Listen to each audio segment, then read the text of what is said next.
Check 1 2 1 2, bitch.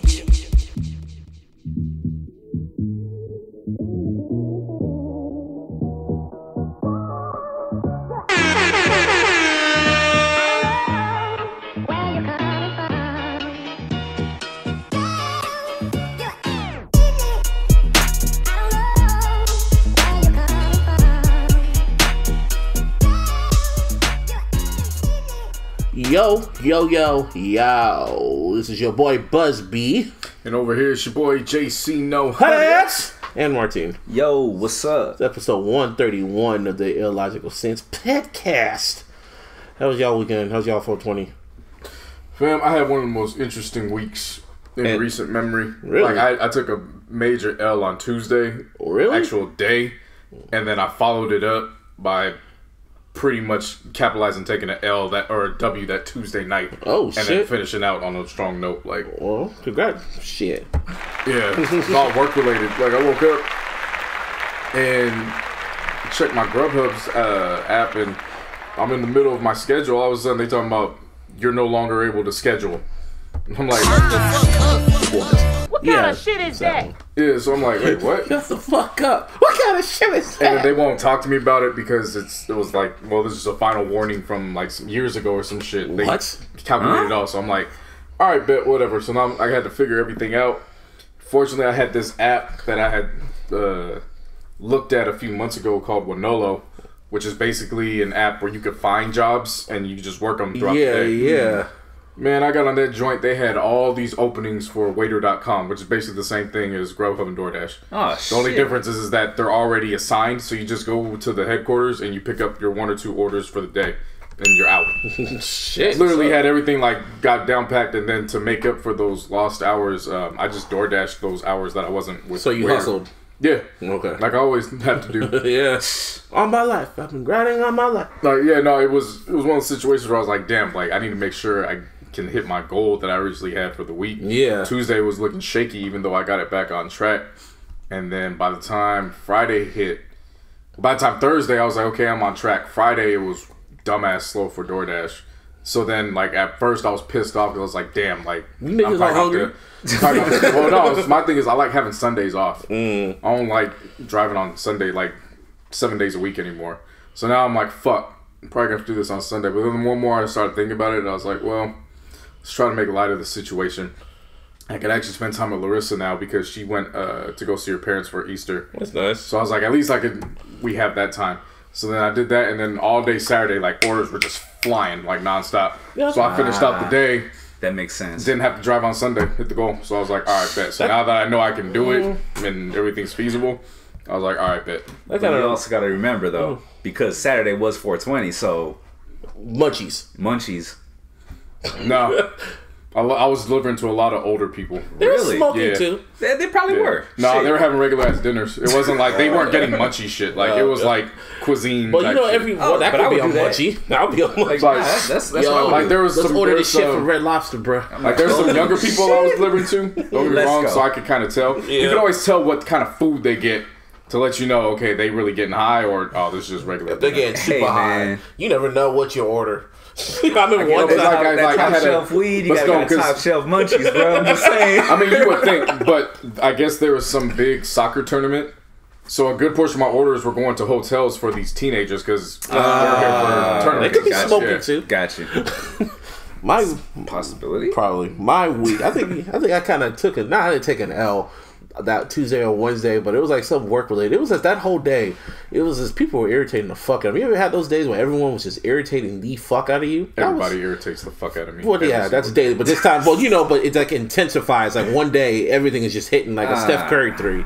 Yeah. Fuck you. That's pretty much what it was. Even towards the end when I got home, like, Can you do that sound effect again real quick? the fuck you? Yeah. Fuck you. All right, go ahead. Shit. But no, and then I remember I got home and I sat down and it was like I was already irritated as it was, and my mom called me like, "What the fuck?" I nearly sat there like, "What the fuck?" Yeah, but then I kind of got sick over the weekend because I had plans to go out. I wanted to smoke. Like I was thinking about calling Martine, but I got like a toothache, and then I got a headache, and I was like, "Fuck this." So I just laid on my bed all day and watched Netflix. Yeah. My Saturday was, bro. Yeah, that actually does suck. So to follow up, Saturday it started off good, and then there was a moment where I was like, do I really even want to continue this shit? Because the universe is trying to tell me something at this point. So I had a good first start. So then I was like, all right, bet I'm gonna go to Ike's, take advantage of the 420 deal they had. So I got Ike's too. Yeah. Hey. So I got that. So I got my food, went home, and I'm like, all right, bet I'm gonna catch the rest of the Sixers Nets game. That's what I was watching. I was watching that. Go in, my Xbox is fucked up. Define fucked up. Like, it's not signing in to my profile. It had to restart, so I'm like, ooh, that's the okay, universe. Okay, strike one. All right, bro. Then I sat down and realized I left the chips in the car. So I was like, all right. Strike two. Here we go. Go in, grab all that stuff. Grab that stuff. As I'm trying to log into the fucking Xbox, the damn internet won't go through, but it's going through on the computer. So I'm like, all right, well, I'm not even going to wait to eat anymore. Like, I'm just going to have to eat in fucking silence while I reset everything. So then when I get done eating, I'm like, fuck, I don't even want to watch the game anymore. Let's play 2K. Shit. I put 2K in the fucking system. It's not reading the disc. I have to do this shit 7 times for it to finally read the disc. When the game finally went through, I was like, I don't even want to play this shit no more. Matter of fact, I'm going to go take a nap. Shit. Take a nap? So I went, finally something went down where I was able to take a nap. I was like, all right, bet. And then when I woke up and everything was more stable, I was like, you know what? If I could get through tonight by 11:30 p.m., I'm having my victory smoke for getting through the entire day. Kid you not, when I realized I had went past the goal for the week, I stopped, turned the app off. Nope. Oh. Called Wingstop. Then world. Then picked my shit up and went and yeah. I had a good high. That's what's up, man. Honestly, I'm proud of you. Yeah. No, that was your weekend. Man. Saturday. Were you even alive? Yeah. Oh, I was alive. I was actually tweeting. I was tracking everything that I was. I was thinking about hitting you up, but my toothache and my headache was like, no. So I was like, no. So like I said, it sucks for you, bro. Because I had everything. There's something about the weed being legal now. Yeah. All over California. Well, I'm not saying it loses its luster, but it's like one of those things now where it used to be taboo to go out on 420. And get high as much as you wanted to. Right. Now it's like you're like, damn, I just did this shit on Tuesday. Like, I'm not complaining about it. Hours ago. I've already done it. Like, I did this shit like a few hours ago. Yeah. Like it didn't mean last week. I think don't matter to me. Like shit. We didn't put down the playlist. The Styles piece on. Yeah. Shit. I mean, well, we got Wiz on there. Yeah. He dropped on 420. That was kind of tight. Well, obviously, I was happy about that. Yeah, I bet you were. That album playing. Smoking up. That was my Saturday. Basically, the entire fucking day. I did go to the movies, though. Nobody cares. Okay. Fuck you. No, I'm playing. No, we'll get to that, man. Oh, yeah, your weekend. Your Santa Cruz. Yeah, and then Sunday, I went to the beach, man. That shit. I ain't been to the beach since last year.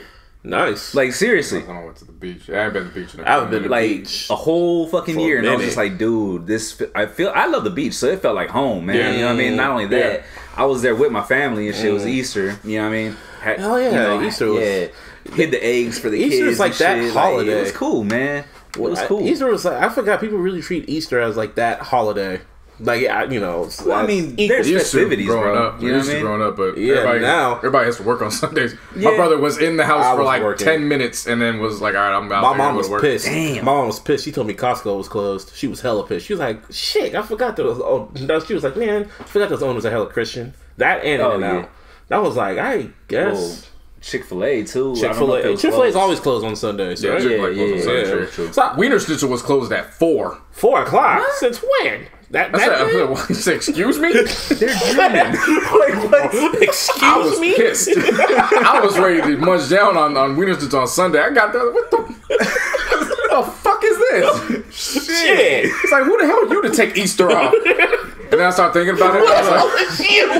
What the fuck? Then I started thinking about it, and I was like, shit. Wait a minute. I've never been to a Wiener Schnitzel where I've seen less than 3 Mexicans as employees in a Wiener Schnitzel. I was like, Catholicism. Yeah. All right. Makes sense. Because, you know, we all love when Jesus, you know, was born. And it was cool when he woke up, too, but you only get one birthday. Not resurrected, bro. He just woke up. Okay. With a bunny rabbit. with some eggs. Just don't know where the hell that rabbit With a came trophy. from. I have no clue, man. Oh yeah, I was gonna say the movies I went to. I saw your movie, not your movie, but The Curse of La Llorona. Yeah, that shit. It was in the Conjuring universe. Surprisingly, Yeah. I remember seeing the poster and it said, "Oh, from the creators of the Conjuring universe." I was like, all right, whatever. I didn't think of it at first until you watch it and they fucking mentioned Annabelle, and I was like, "Oh shit, it is. That's random." Yeah, it was. I thought it was gonna be it was gonna be like blah, but it was actually entertaining. A lot of people trying to connect a lot of shit these days. It was hella. It was entertaining, and it's like I think the Conjuring is like its only horror universe. Ah, okay. Yeah, but then I was watching All American on Netflix that I told you about in the group chat. Yeah, I'd already watched that first episode. Yeah, first episode was corny. It felt corny because the acting was all corny. Then after that, from episode 2 to 16, fucking wild. That I still cannot believe that the main actor who plays whatever the fuck his name is, Spencer. That's his name. Mm-hmm. He's fucking British. Yeah, it's not far fetched. You'll be surprised. No, I know it's not far fetched because I was watching everything. Tried to watch no interviews or nothing. So I was thinking, okay, this is a good show. And I saw Demetrius Shipp, aka Tupac 2.0. What's his name? Is it? Nah, it ain't 2.0. It's just Tupac now. That is Tupac now, dude. I am telling you, he's not even trying to be Pac. When I looked up there, I'm like, that's Pac. Like he was moving like him, talking like him, literally talking, not even trying. He stared like him. Everything about him, I was like, that's Bishop. He did it too well. But yeah, I looked him up, looked at the main actor, and I was like, what the fuck? I was hearing them talking like a whole British accent and shit. I'm like, what the fuck? Yeah. That's wild. He did it too well. Everybody always keeps saying the Mexicans are taking the jobs. You need to be focused on them British motherfuckers. British is the ones that come they over get here. that American accent down. Yeah. Is Michael B. Jordan really? Is he? We gotta look at Michael B. Jordan. Yeah, no, he's from here. You could. I thought the way this nigga's playing, I was just saying. Anytime a nigga, hey, bro, no, even British his niggas ain't doing that. No, man, he sounds just the dude who played Spencer. He got that accent down. Like that was like, nah, man. And you supposed to be from L.A. You're not even from the fucking. You're not even from out here. Some bullshit. Not even from the U.S. Not even from Cali. Period. Like what the fuck? He did too damn well. Yeah. Anyway, well, it also wasn't out here, but a lot of people I saw was Denver. No, it wasn't probably Denver. It was all in Colorado. I saw a lot of people pissed off they couldn't get to it. Carl's Jr. They were celebrating 422. You know, I appreciate establishments that they know who their demographic is. Like Jack in the Box for sure knows who the fuck their demographic is. Period. They got the Munchie meal. Munchie. They don't even hide from that. If y'all don't know, is there Jack in the Box in other cities? Probably, but Jack in the Box is global. Well, whatever. They're the Munchie capital. Yeah. Period. You can only eat that shit past 9 p.m. That shit don't taste good before 9 p.m. Mm-hmm. Shit. Yeah, but Carl's Jr. is looking like they want to get in on that fix too, so they dropped the first CBD infused cheeseburger. Now explain to the people what CBD is. CBD is basically you get all the effects of weed without the THC, without like the lingering high. But without you get the actual high. But you get the relaxation. You know everything. So the itis is what you're trying to tell me. No. Nah. When I say relaxation, like you're thinking of the high.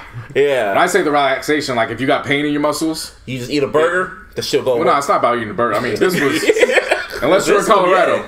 Yeah. But usually CBD oils is what people put on the muscles. But in this case, you're probably right actually. Yeah, eat the cheeseburger because CBD is actually an anti-inflammatory. Yeah. So it'll actually make you technically feel better. That is wild. Yeah. And they said they're only testing it out over there, right? To see how well, they said and then if it gets the outcome they believe it's going to get, they're going to start going out to all the legal states.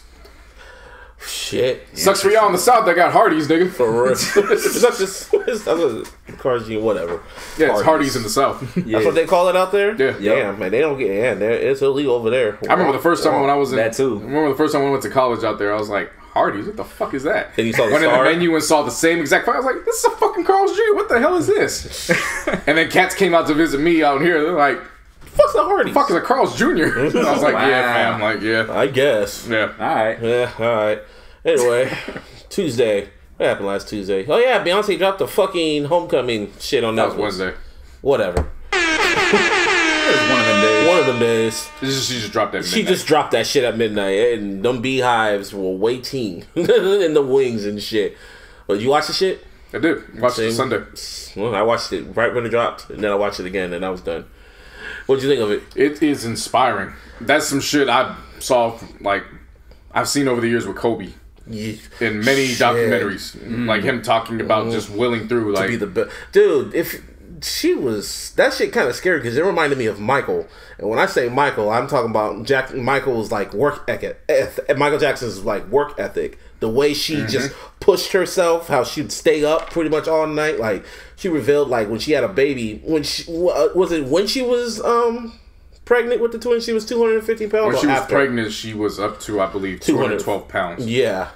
And then she had to have a C-section. Right, because one of the baby's heartbeat kept stopping. Pausing, yeah. She said pause, yeah. And then she had high blood pressure and shit like that. And I was like... Yeah, like the first 3 months of the shit was basically her getting back down to weight. Yeah, and she practically starved herself. She said so calmly, I need to get my body better, so I had to cut off meat. I had to cut off fish, sugar, carbs, bread, air, niggas. Like she said, and then she said, I was hungry. You see her just nibbling on an apple, and I was like, what the fuck? She prepared for this Coachella performance in 8 months, 4 months just to get the music down and shit like that, and then the other 4 months just to fucking get the choreography and shit.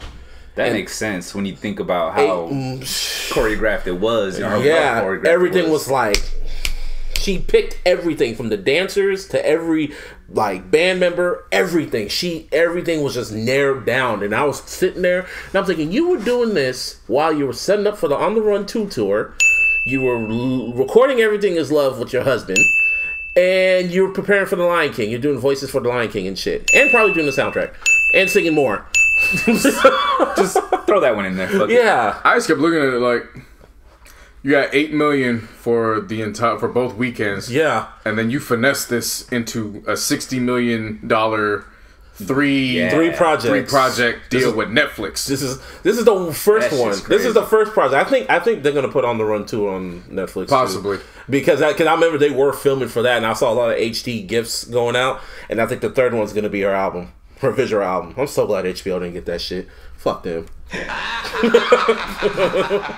But then another thing I was looking at too was it humanized her in my eyes, and like in many aspects it made her this over the top figure still that you can't reach.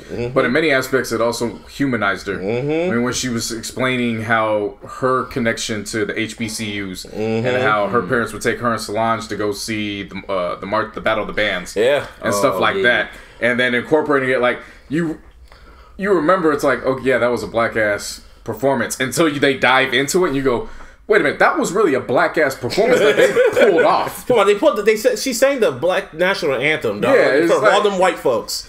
Like, and I liked how it was about 10 to 15 minutes worth of performance at a time, and from both weekends. Yeah, so they would chop it up, and then they would cut into the behind-the-scenes footage and her narration and stuff. Yeah. So they would do about 5 to 7 minutes of that. Then when it was good, because I revisited it on podcast when we reviewed that shit, and I said it was like the greatest performance I've ever seen. It still is. It's historic. I don't want that on Netflix. I need that in my hands. I need like the Blu-ray edition of this shit, because it's still on another level. That's like, it's crazy. And it made me, and I was the one that I had to compare it to Michael Jackson, because Michael did the same shit, and it kind of scared me when she was saying how much she put her body through, because it reminded me when Michael fucking passed out for that HBO special that he was gonna do. You remember that shit? Oh, you don't remember that? I forgot it was like called One Night Only, and he was literally pushing himself to do like the best never before seen shit ever, and he got so fucking, he wasn't sleeping because he was just trying to do it, that he just fucking passed out on stage, and they had to cancel the show. Beyonce was getting, when she was describing, like, damn, you were really, really close to that. You just had your husband there and your kids to kind of put that in you. I was like, I need to stop now.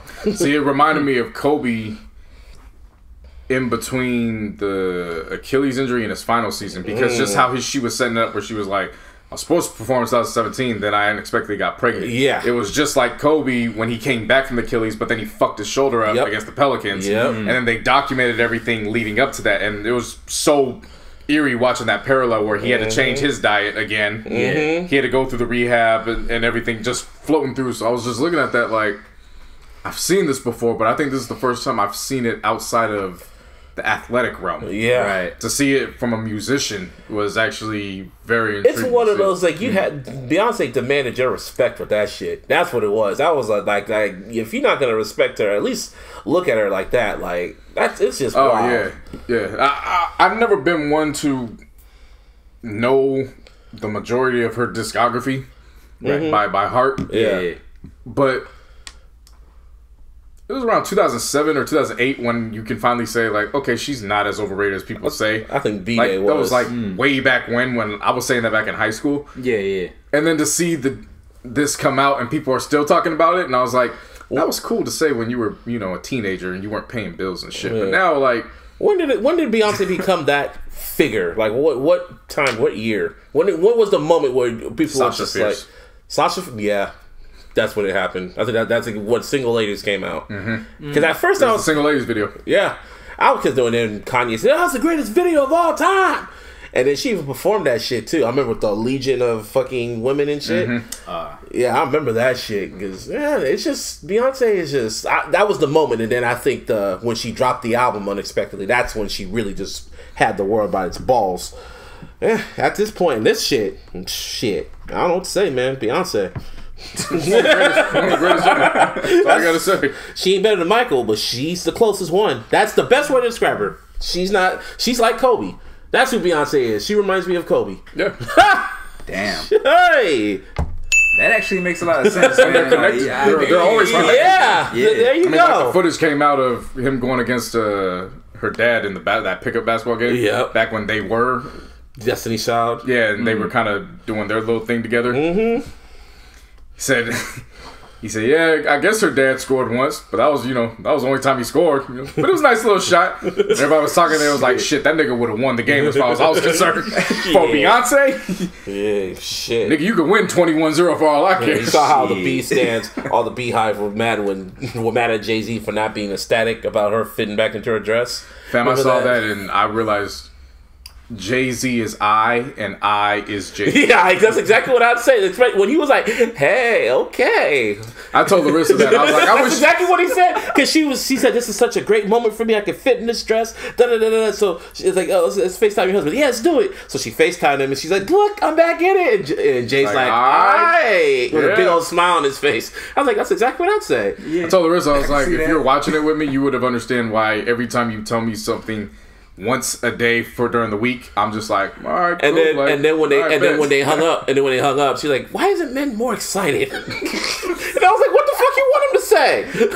Seriously, I'm gonna tear it off when we get home. Like, the fuck? The fuck you want him to say? Some things just ain't interesting to the male ear. Exactly. Yeah. He as long as you're happy, cool, I'll support it. Because he loved her before and loved her now, so it's kind of like, all right. He had that big old smile. All right. And he saw the cameras. Why y'all filming? Another thing, they really do film a lot of behind the scenes shit. Hov and Beyonce, like, it's like, whoa, I never seen that before. Like, you're like, how often do you film? That was like the craziest shit to me. I remember I did read like Beyonce does have like a personal like videographer there for her own like library. So whenever God forbid she goes away, there'll be a fire ass fucking documentary / I think it's also for the family too. That too. So they can capture all the moments themselves. Yeah, kind of like how we did like home video type shit. That's pretty much it. Yeah. Except when you got $1 billion. Technically, you make editing look like you make it look like a damn movie. You get fucking John Williams to score your damn. You remember when we went to the 444 tour and you remember the intro and shit? I was like, that was probably from Beyonce's library. Hov don't got this shit. Not at all. Yeah. Anyway, Game of Thrones, nigga. Ease your way up out of this, Martine. I'm sick of Game of Thrones fans, man. I saw the episode after the fact, so I'm so tired of Game of Thrones fans. Why? Every time you want to cut them some slack, they go with the narrative, and it's like, that's the hill you want to die on for this series. What was the narrative for this week? I mean, for this one, there was a lot of nothing, for the whole episode, it was a lot of nothing.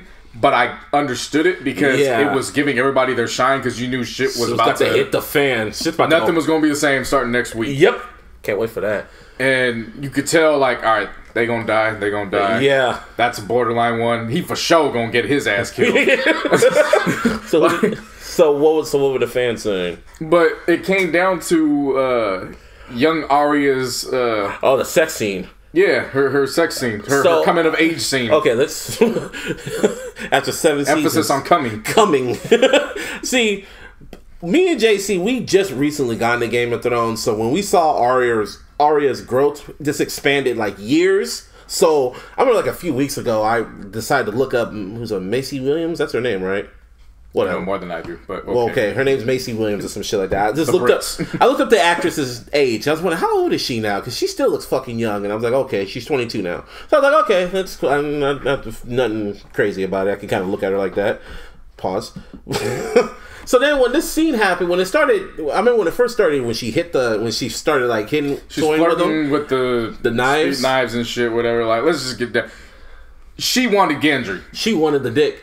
That's what she wanted. She showed up on the niggas that a girl got no drawers on.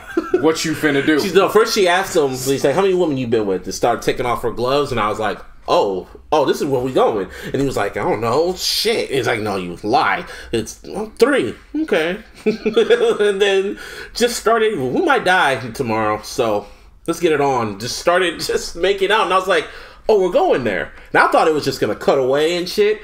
It kept going, and I'm like, oh, she's undressing. Oh, this is really happening. This is, oh my God. Oh my God! Okay, it's happening. Everybody stay calm. What's the procedure, everyone? What's the procedure? Stay calm. I didn't even have that. I remember just sitting there watching it, and I'm like, this is the purest sex scene that this entire series has had. And for some reason, it's strange to everybody. Because they grew up with her. I'm like, you've seen incest. You saw rapings. Yeah. You seen niggas getting their dicks cut off. You've seen a whole lot of shit. And this is strange to you because she's now come of age and now she's popping pussy for Winterfell? Seriously. I was like, I was just like, wow. And it was funny because I saw there was a surge on Google of the girl's age because people want to know if HBO was really about to take it there. Yeah. They ain't that stupid. Like, fam, that's what got you? Gendry hit that though. He used all his hammer on that. That nigga was sound asleep. She was up like this pitiful ass. I bet the first time he slid in that he looked like Travis Scott when he dressed up, did fucking cosplay for the series. You saw that shit? Was he standing before a fucking Maserati or something? Just House of LaFlame. That's what I saw. That I was like, "What nigga? You want to wannabe dragon ass?" That's what it said. Is that what the caption said? Tell me that was the caption. That was not that. Tell me that was the fucking caption. Because it was for the. I guess they filmed the video for the. I'm telling you, if I didn't start watching this series before all these rappers started jumping on the train and getting involved with this shit, I never would have. I would have never watched it. I wouldn't have blamed you. I would not have blamed you at that point. I probably wouldn't have either. Because I'm sitting there and I was like... House of Flame, son of Lord Jaquez B. Webster the First. What? Husband of the goddess Kay. No. Protector of the Seven Kingdoms. No. Black. No. Nah. And then Kylie went on and commented, protect my realm. No. Oh, yeah. There's powerful niggery at work. And then she went and followed up and said, oh, Lord Webster. Okay, then they had to kill the joke. The joke was already dead. Then they just had to do the tombstone to it. But I guess they'll film in the video with Travis, SZA, and Weeknd. What's it called? Power is Power. Power is Power. I didn't even listen to this. Did you listen to the song? No. Okay. I don't care to listen to the soundtrack. Because it ain't got shit to do with Just out of curiosity? No. I remember that mixtape they did. That's like fucking, what was that goddamn movie where they, The Great Gatsby. I'm watching The Great Gatsby, all of a sudden fucking Jay-Z starts rapping in the fucking wheel. What the fuck is this? I hated that. Yeah. The soundtrack is fire. The movie, the soundtrack don't make no sense. Yeah, that's the problem. Like the movie. Yeah, the soundtrack don't make no sense because there's no, and Jay-Z executive produced that shit too. Maybe on my deathbed I'll listen to this Game of Thrones shit, but now it has nothing to do with it. Yeah, I know. They're just doing that for a cash cow. I remember they did that mixtape a few years ago, and that made sense on SoundCloud. That made sense, but I was like, okay, I'm still not gonna watch this show, but whatever. I really wonder what Arya told Gendry though when they were alone. She was like, A girl got that yuck. Oh, who's the old boy that wants the big chick? What's his name? Tremont? Brian.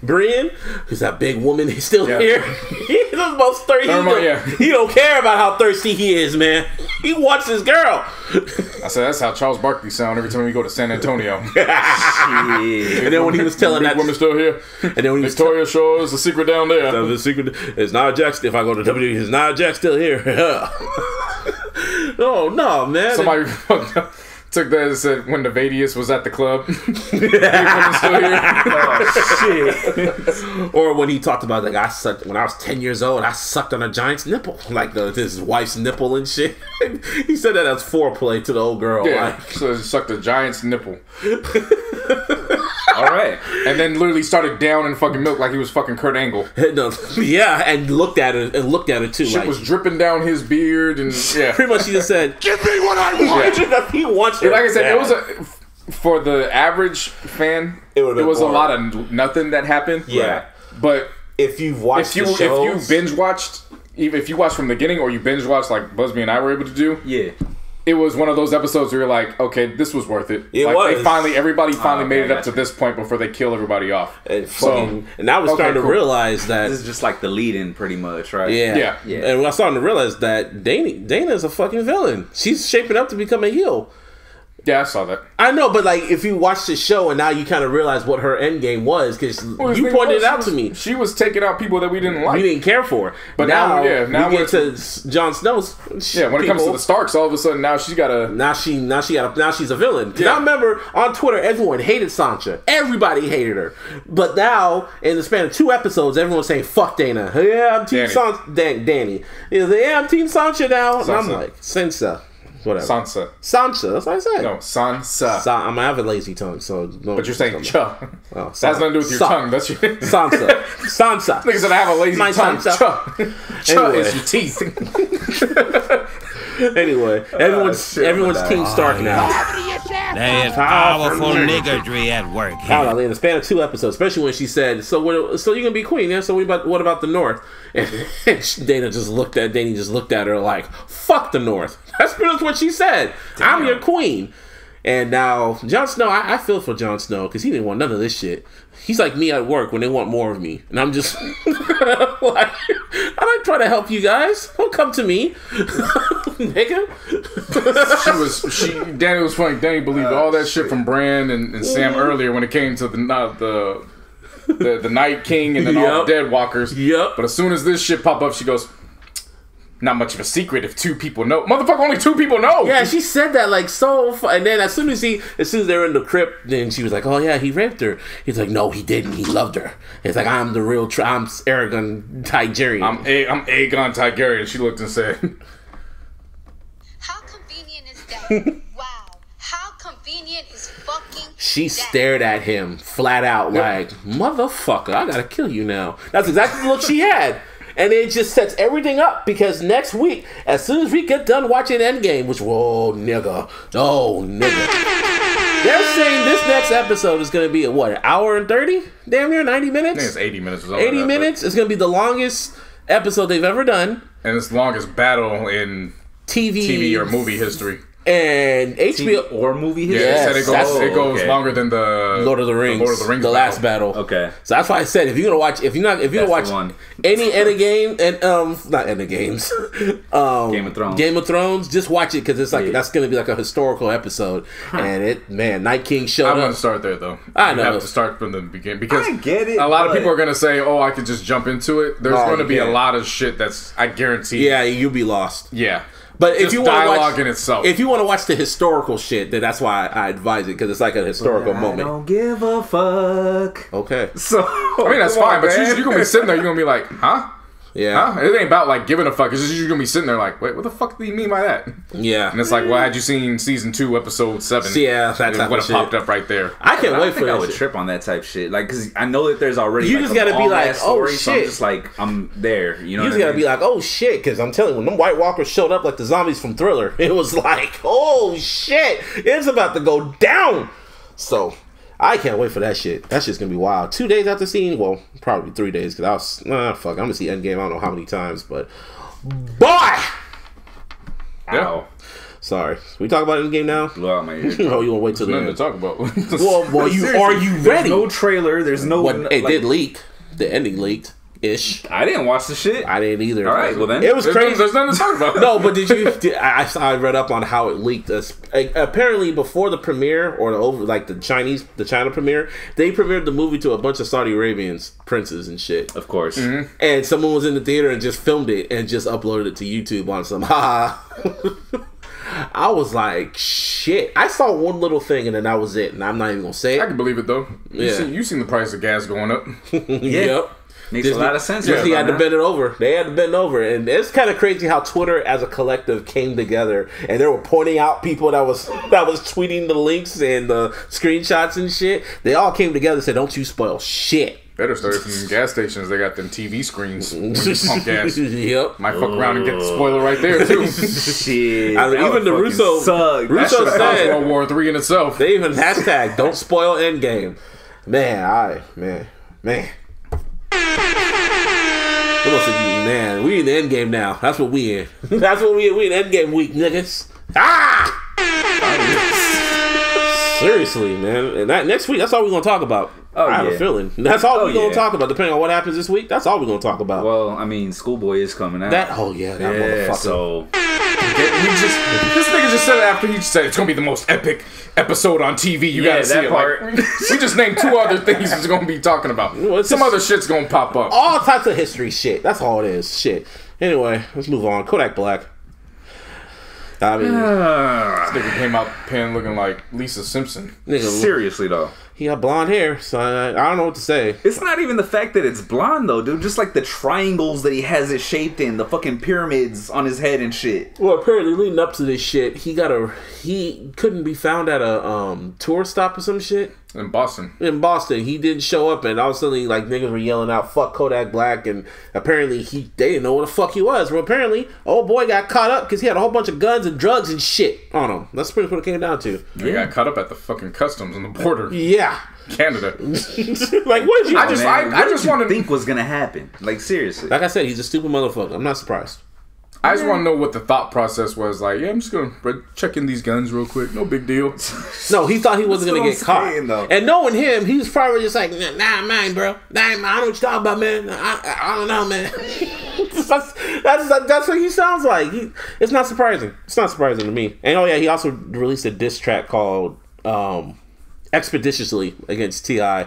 I didn't listen because it was a clever flip with the title. I didn't listen to it, but apparently he says some shit that's probably not going to help him in his court case because I guess he went at T.I.'s daughter. No, he didn't. That was fake. He didn't do that. Twitter just made that shit up.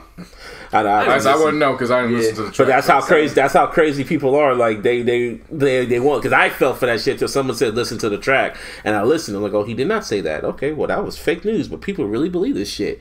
Well, okay. I didn't hear it came from the track. Yeah, I know, but it's on the internet, bro. If it's on the internet, it must be true. It's gotta be real. Anyway, so yeah, I don't know about Eli. I don't really care. So it is what it is. Yeah, well, he ain't the only one. He's what's old boy's name? The YNW Mellier. Yep. Oh yeah. YMW or YN? Okay, so I read the first time. Yeah, that nigga faced murder, and not just the murders he committed, but he gonna be liable for his own. Yeah. Judge looking at that death sentence for this motherfucker. Like, you dead. Pretty much. That's what they say. They're looking at death penalty because apparently they have proof that when he killed his homeboys, he did it for financial gain. So he pretty much killed his BFFs for clout. Somebody said the judge got murder on his mind. Hey. Where's he from again? Florida. Obviously. Florida. Florida. Yeah. It's like, come on, man. Yeah. There's the correlation there. Yeah, pretty much. Anyway, but NBA Youngboy. So, where did you get... Was this on Twitter? That he didn't like drunk girls? It was actually on a few social media platforms. Yeah. It wasn't just Twitter. There's one of those I kept scrolling, but... Isn't he the one that beat up his female and shit like that? He's the one that has herpes. That too. That. And I think he beat up his girl too or some shit. Or for rape or some shit like that. If he did, I don't recall that. The thing of it is NBA Youngboy, he felt like it was necessary to deliver his thoughts on inebriated women. Okay. And he had a video where he's saying he don't get down with drunk girls. He does not like drunk girls. And there's somebody in the back that was kind of like this hype man trying to stop him from it. It's like, shut the fuck up, bro. Nah, it was just like, no, like it was just noise. It was just noise. Like trying to cover it up and shit. Yeah, like I was like, all right. But it wasn't so much that. It was, I started thinking about that, looking at that, and I was like, well, we all have preferences. What kind of girls do I not like? You know what I'm saying? Like that. So God works in mysterious ways, man. He will send a messenger where you looking at the video, you like, what? And then you start thinking about like, wait a minute. Makes you wonder what type of girls you don't like. Yeah. Oh, that's a good question. I know mine easy. Flat booty bitches. Word too short. Yeah, that's that. Okay. What kind of girls do I like? Mine's more metal. You can be like fine as fuck, but if you have that mean girl wannabe Kardashian mentality, nah, bruh. Like I couldn't fuck with that shit. Not at all. If you're stupid, if you don't have no common sense, and drama pushers. Yeah, there's ones that will create shit for no reason. Oh yeah, I don't deal well with that. I let it be known right off jump. Like I don't do it, so you probably get one warning from me because you probably forgot, and I'll probably just check it right then and there because we ain't going. I don't get into fights like that. So like I'm not. Yeah, fighting just over starting shit like fights, like starting fights for no fucking reason type of shit. Yeah, females that feel like toxic personalities, not personalities, but toxic traits make a great relationship. No, not for not I. Yeah, never. Yeah, no, I'm not doing that. Nah, no. Fuck out of here. But then I started thinking about another concept after watching it. Because I remember homeboy got herpes. Yeah, maybe STD free is also, you know. Well, none of that, but I was like, a thing. Where do we draw the line at beggars can't be choosers? Like, you know what I'm saying? Like, he can have a preference, but at what point do you forfeit your right to have a preference? When you're getting older. I mean, you got herpes, bruh. That too. Like, fuck.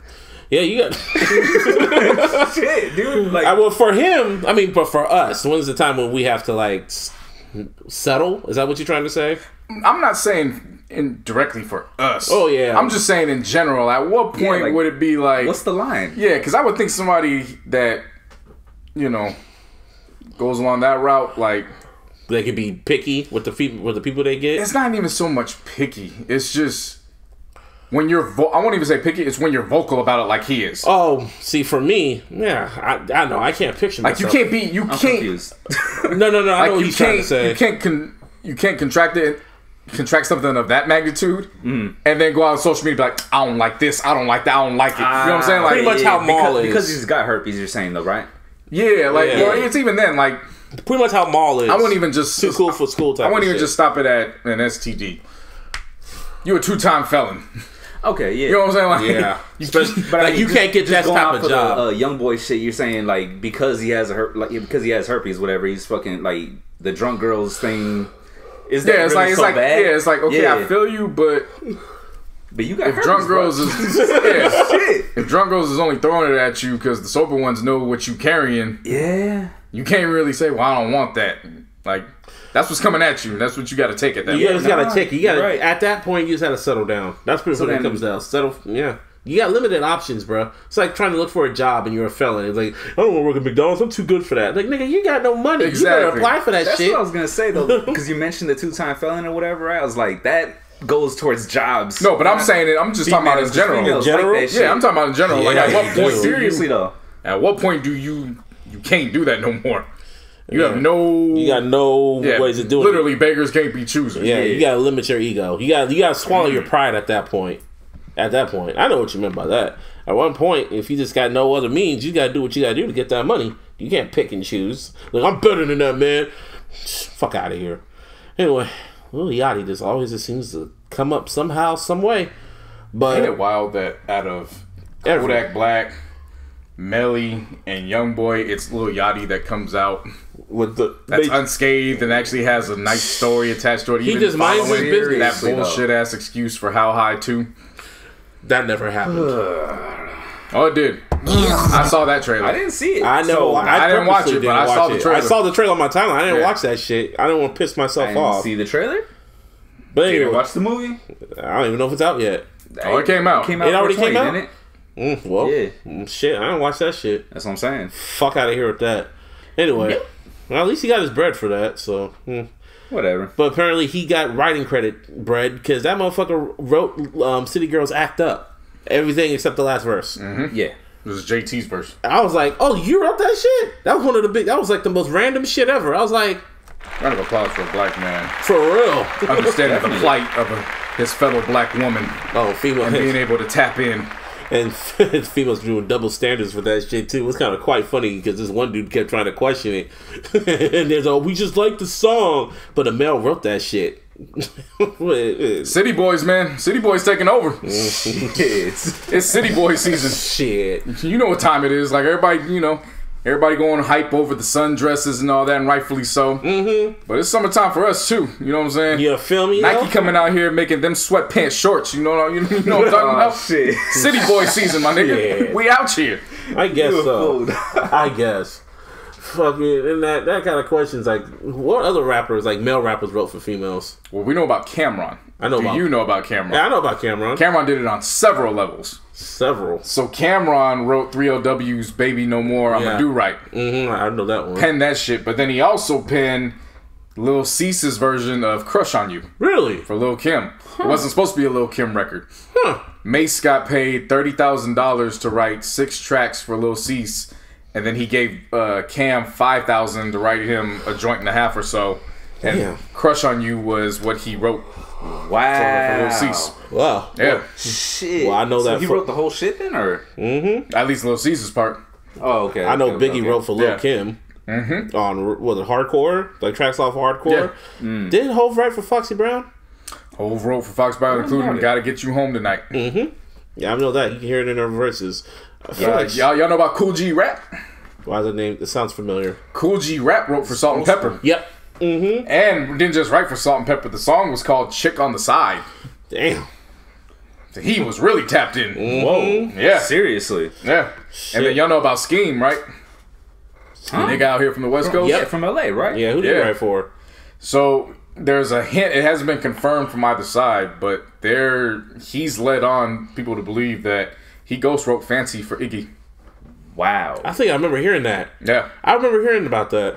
Because he said in several interviews, he's like, I ain't getting no plaques or I didn't get no awards or anything like that. And he goes, but my family eating good off that song. Didn't that one dude who did that one song that's like he did that song with Cardi, that one dude, what's his name?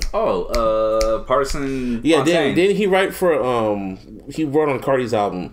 Yeah, Be Careful. Be Careful, Mm-hmm. yep. He actually did the whole track as a reference before Cardi jumped on it. Redid it. Yeah. I don't know why more people don't get into this writing bag. Writing, there's a lot of money in that shit, The writing man. bag is where it's at. Mm-hmm. The writing bag is if you're in between albums and you want to take a break from touring, it would be so nice to just get 5 writing credits in between that time. Dude, Neo and Dream got Beyonce hits, bruh. Shit. Neo and Dream got everybody hits. That's what I mean, but Beyonce, yeah, but Neo... Them niggas got everybody hits. Who did Neo wrote Irreplaceable, right? For Beyonce? And then Dream wrote a Beyonce record. I know he did. It don't matter. He's written several Beyonce records. I know, that's what I'm saying. Off one album. Damn. That writing... Dream got paid because Jay-Z said, I ain't got no hook for this shit on American Gangster. He got paid for that. He helped write that shit? Wow. No, it's because he used his cadence. I ain't got no hook for this shit. Wow. I did not know that. Yeah. Okay. It's from Shorty's the Shit. Makes sense. Yeah. Makes sense. And didn't he also write Umbrella for Rihanna? Yep. Shit. I was saying, who didn't Dream write for back then? For real. He got plaques. He got royalty checks coming from all over. I think T-Pain probably co-wrote shit. T-Pain got a lot of writing credits under his belt. No, Mr. Fab does too.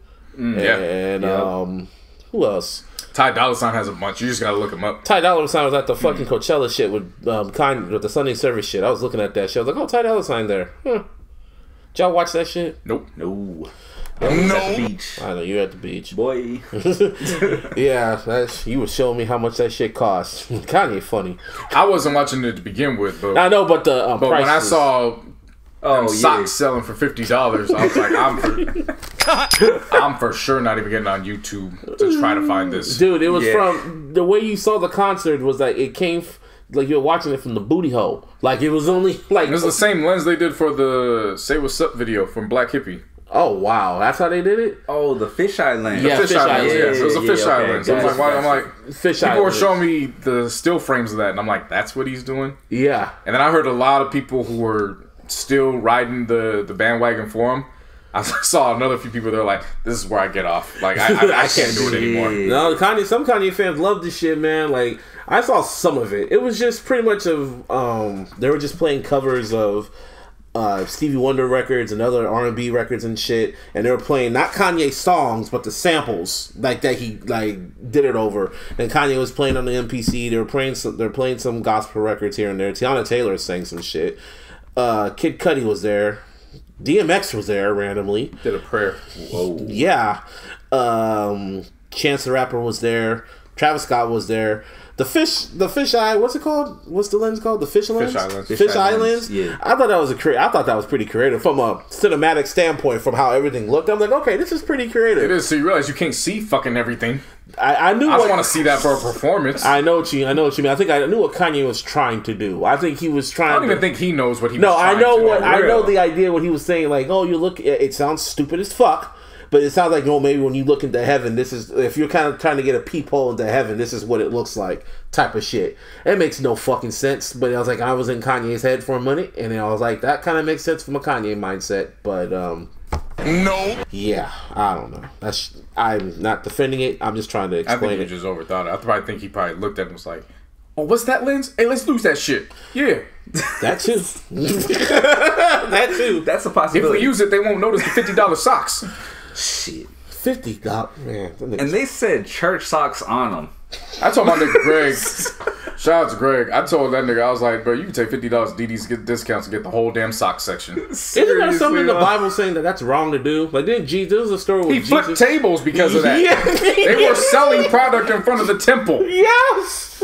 Yeah. Like, and I was like, oh, God gonna visit you, yeah. Like, he gonna visit you. Like, oh, you thought this was funny, huh? Okay. I'm gonna remember that. Easter Sunday.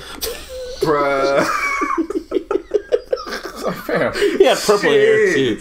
Oh man. I use that every time people try to always bring up, from the time I was a teenager, anytime I always bring up, well, you're a Christian, you're not supposed to think or, you know, act a certain way.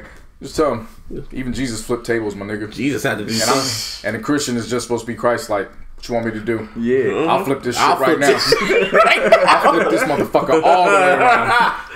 Like, can you imagine Jesus at Coachella? He's seeing that shit. Yeah. What the fuck is this, The whole Kanye? stage, dog. Like, snaps his fingers like Thanos. Jesus probably looking up like Game of Thrones. A Holy Spirit has no more patience. I just have this image of him like Thanos. He throws a whole fucking. What the fuck is this? Flips the whole tent. Niggas gonna defend Kanye all the way to hell, man. They really will. It was one of those. I'm not gonna defend that. I just know an album's imminent at this point. I really feel it's close. I will not be surprised if it drops either middle of next month or in June. Like, I really feel it's close. But yeah, y'all prepare for that. Speaking of albums, album music did drop. Only listened to one. In abundance. It was a good week for music. Yeah. I was kind of sick for it, but I managed to listen to one. Lizzo. She came with it. It was perfect time for her to drop that album too. Like, it had nice spring vibes going into summer. It's called "Cause I Love You," by the way. That's what the album's called. The tour, of course, named after the single title track. Mm-hmm. 11 tracks, and it's not even 35 minutes. It's like, yeah, almost. Yeah, you got straight to the point. Damn. Yeah. But there was one song in particular, man, Soulmate. I heard Soulmate, and it was enough to the point where I was like, nah, let me roll the window down for this. Yeah, that's summer. That's a summer I had to drive to that, let that shit sit. Like, that's a woman anthem, and I felt that in my spirit. Yeah, she said that Like, from she a soul. killed that shit. Yeah, the vibe I got from this album is like, I wanted to call it big bitch feeling, but JC just confirmed it for me. This is bad bitch anthems. That's exactly what it is. Yeah, this is somebody said it on Twitter. They were like, this is proper self-care music. Yeah. Oh yeah, you in tune with yourself. It don't matter what you look like on the outside. You strong within, and anybody can sing and relate to these tracks. Exactly how it feels. The one that got me with fucking Gucci Man. It was just shocking hearing that. I'm like, Gucci Man on this. Oh shit. She got Missy Elliott on Tempo. Jerome's a good track. I just didn't like how it ended with Lingerie. I thought it sounded ended the same way Boogie's ended. Abruptly. Yeah. Just abruptly. I was like that's cliffhanger type shit. I guess it kind of sounds like it's leading into a new track, but then you look at it, I'm like, oh, that's it? Right. I guess. That's how I felt, like one big I guess. It sounded like you could have just took it out and put it like towards the early sessions. I don't know. Because Heaven Help Me was a good ending. That should have ended the album. But right. Here's what it is. Overall, I like that shit. Yeah, I ran that back a few times. She dropped at the perfect time too. JC pointed that out. Like we're around the same time period where Cardi dropped her album like last year. Well, Lizzo dropped her album at the right time. You need those women anthems in the spring going into summer. Yeah, because when summer comes, it's going to be crowded. Oh, yeah. And she got the hits to last her. That's the thing. She got songs in her that will last her a minute. So, like you go into that season, man, you know what comes with it, with them anthems. You get that brunch mimosa coochie. Yeah, you know, cause you need that balance, man. She said it's all about balance. Oh yeah, I forgot to mention Beyonce dropped her Homecoming. It was the Homecoming performance, but just the live album of it. Sounds pretty dope on Untitled. She dropped that shit out of nowhere, and everyone's listening to it like it's a new Beyonce album. I'm like, dude, you just watched it on Netflix. All right, whatever. Shout out to Take Heat though. Yeah. Got another credit for himself. He got another credit. Another major credit. Dude, in the span of 1 year, he got Drake, he had Wayne, he had M, and Travis Scott, and now he got Beyonce. And graduated.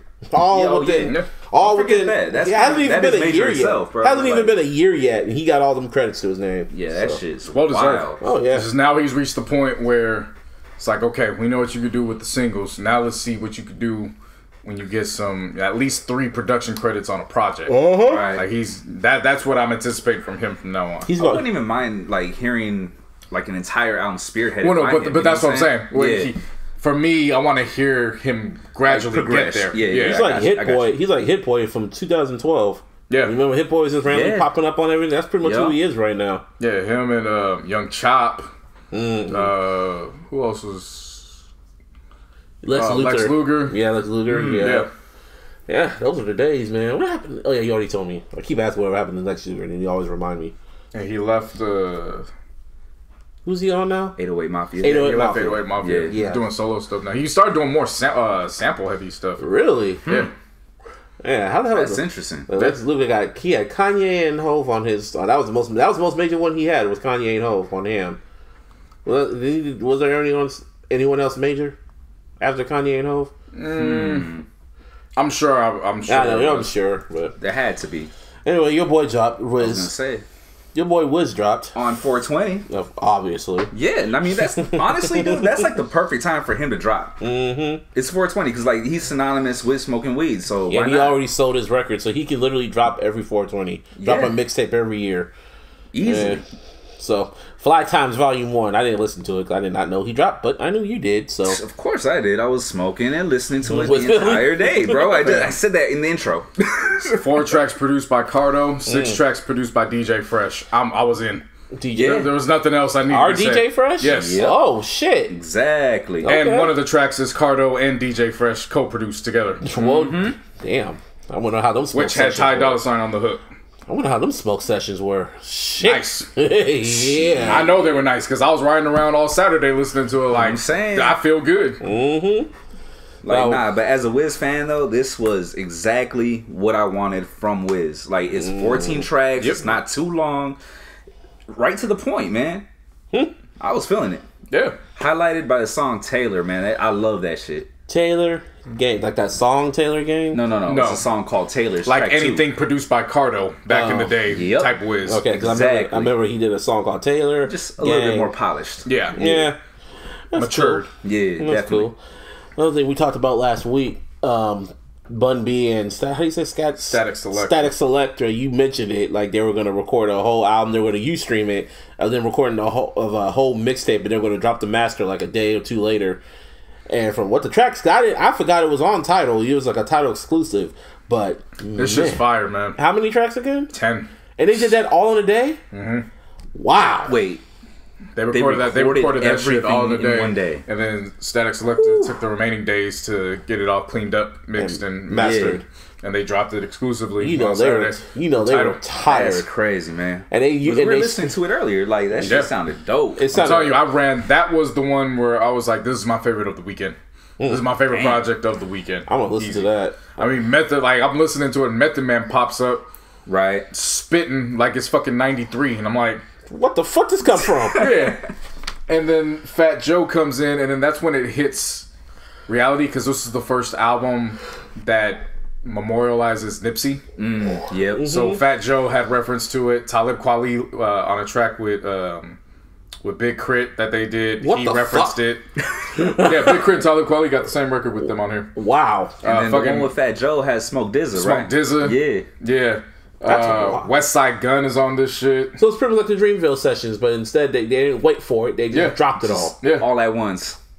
That's just crazy. That's wild. Yo, there's somebody you'll like you'll get to it later. Oh, what's up? SOB. Killer Killion. Oh, Callion? Callion, yeah. Yeah. Damn, I haven't heard that name in a minute. Yeah. He killed that shit too. That's wild. Now overall, I'm gonna keep running that shit. It's pure hip hop. It sounded like it's pure fucking hip hop. It definitely sounded like it from the little bits that we heard. Yeah. How do you say the name? Pivot Gang? Yeah, so Pivot Gang.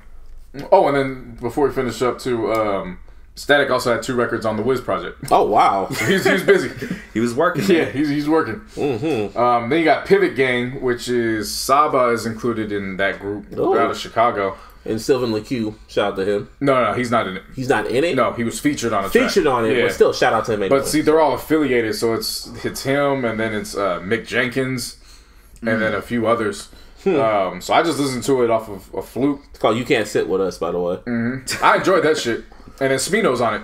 Oh, wow. Smino? Oh, shit. Smino made a track. Yeah. I think the track with Smino we put on the playlist. Yeah, no, I was impressed with it because at first I thought it was just, as I was listening to the first couple tracks, I was like, all right, maybe it's just some background music that you get through the day or whatever.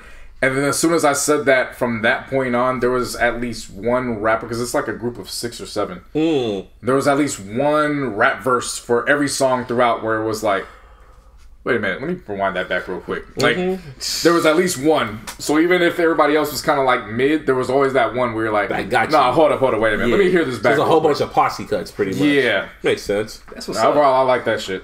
And then Jaden dropped this 3-track EP. Oh, yeah, he dropped the Smith from his name. Yeah. he's now called Jaden. That works. A lot of niggas run around with one name nowadays. So it works. Hey, Janet Jackson dropped the Jackson at one point. She was just called Janet. Yeah, but she deserved that. Yeah. That's the difference. I don't know. I get you. I know what you mean by that. Yeah. Hey, Jaden deserves it, man. Yeah. Especially when he's been doing all that stuff for Flint.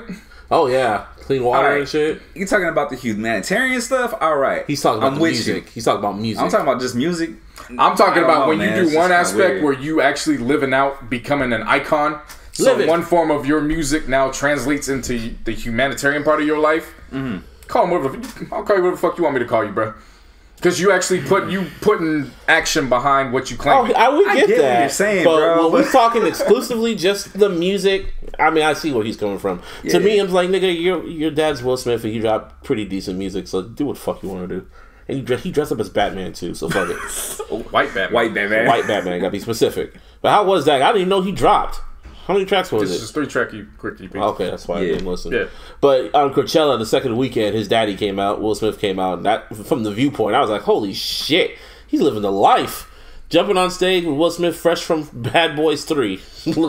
Like, that movie really gonna happen, huh? They're gonna be super washed. Nah, man. But we gonna watch. Yep. Opening night. Shit. I'll be there. Remember, we forgot to mention when we come to great soundtracks. The Bad Boys 2 soundtrack was fire. The one that did executive You produced. just can't find it no fucking where. They ain't on streaming. What? Wait, what? Yeah. Not even on Apple Music, nowhere. They only come with like 6 tracks that are available. Wow. So all the other, that was a great ass soundtrack. It's a great soundtrack. Really great soundtrack. You can't stream the damn thing. Yeah, Diddy worked his ass off on that soundtrack. He had La La La. But I shouldn't be surprised because we invented the remix and you can't even stream that. What? Can't even stream. We invented the remix. That's not even on there either. Yeah, Space Jam. It wasn't even until now that you guys realized you guys didn't even search it to. You took that for granted. Yep. And then I remember he just Shake Your Tail Feather was on there too with Diddy, Murphy Lee. What the fuck happened to him? It was. We're gonna have a talk one day about. Man, fuck it. We gonna have a talk right now about all the niggas that we thought were going to blow when I was in high school. Like I remember who was on that record. It was Nelly. It was Diddy, Nelly. Yeah, that was a great. They had the Kansas City Lie. Murphy Lee was on. What was he on? Air Force Ones with the Saint Lunatics. I mean, he had a solo album, hip hop. And that was it. He did have a solo album. Pop goes the beat. Boughetto or Boughetto? No, that was Ali. Oh yeah, he was featured right. on that. You're right. I just remember Rich Boy. What the hook gonna be? That was the lead single. Yeah. I remember Rich Boy. I thought he was gonna be the next big thing. After the first album, it was one and done. He was gone, vanished. Thanos snapped. But that one is a Southern classic. It is. I like that album. Oh, I love that album. But no, I for sure thought he was going. And then he disappeared. After that, he disappeared, and he had records on that. He had that sound too, man. It's just like, dude, Cassidy, man. He still pops up. I know what you mean. Like I said, we're gonna have a real conversation right now about niggas that we were banking money on. Because I remember there was 4 of them niggas. There was one bus, and I remember. It was Cassidy. It was. Let's be real and talk about Lloyd Banks. Okay. We have to talk about Lloyd Banks. Yeah. We have to talk about Lloyd. It was only one album. Well, how many albums he got? 3. Yeah, 3.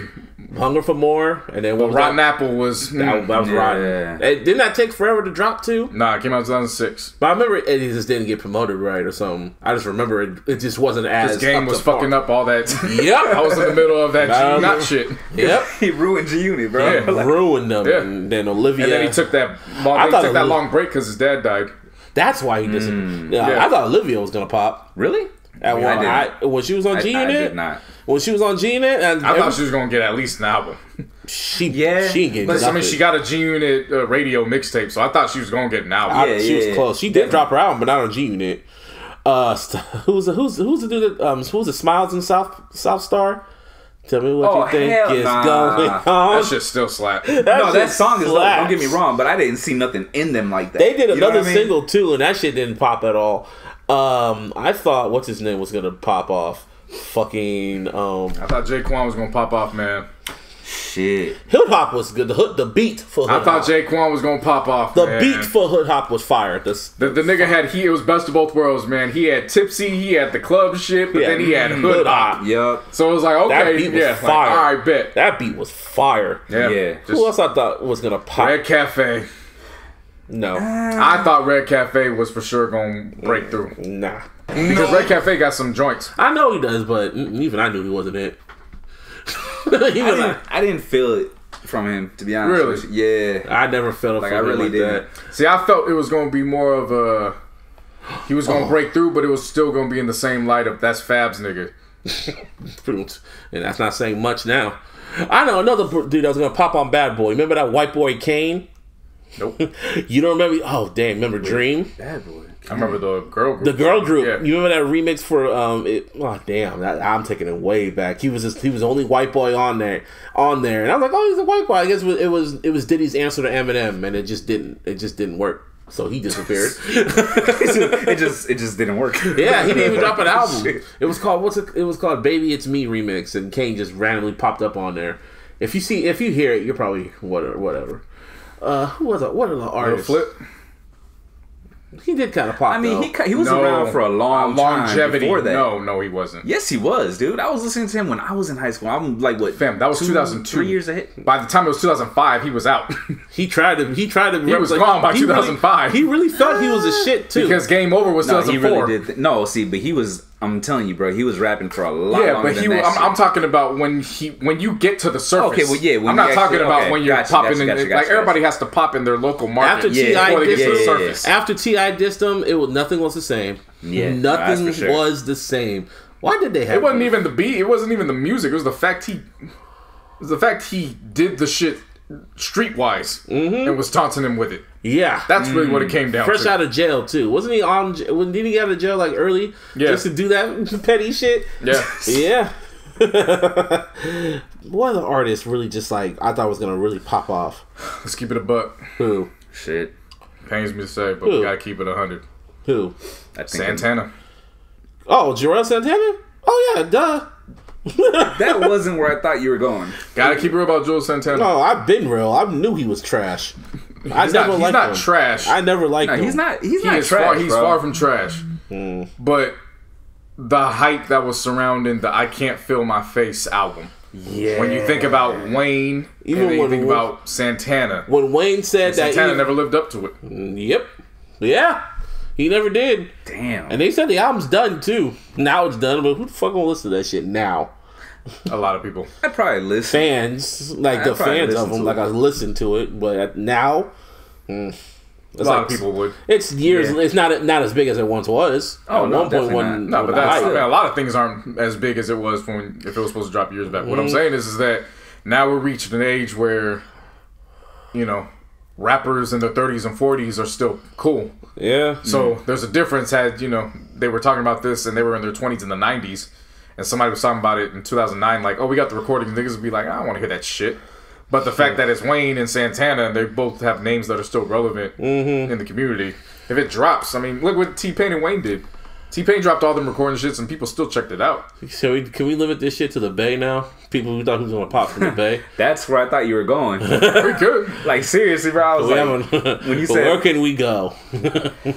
Well, there's this guy in Oakland who I could think of. Who? Fab.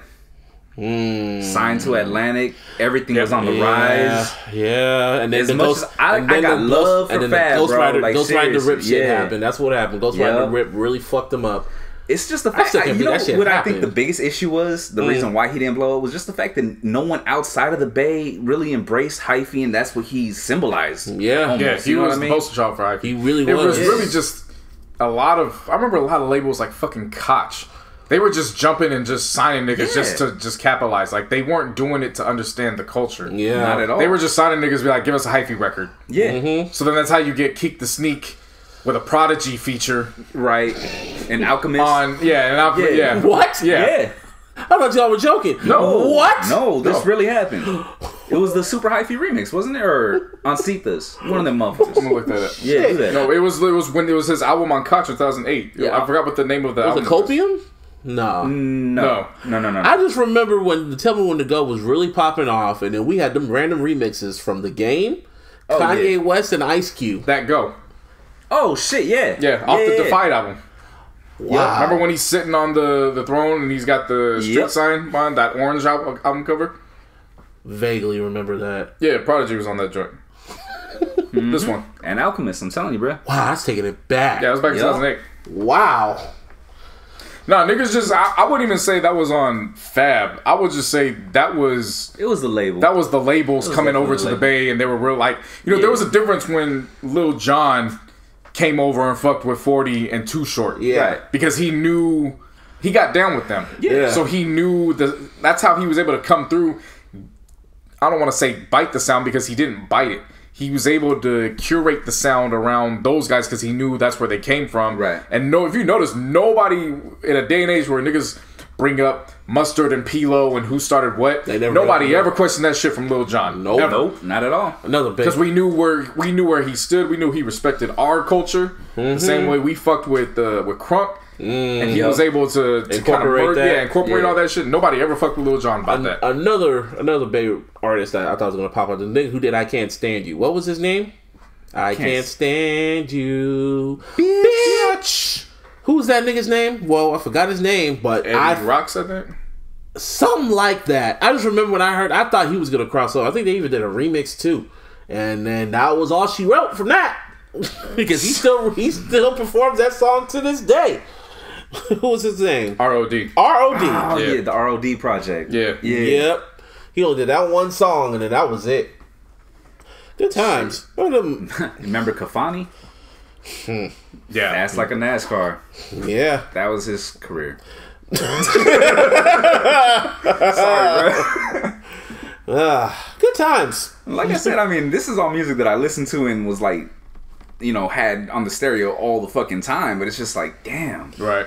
I thought Clyde Carson would have had a shot going solo. Him too, man. He had that sound too. Mm-hmm. You know what I mean? But I think fucking with Game, the fact that Black Wall Street never materialize into anything besides the mixtape circuit. Right.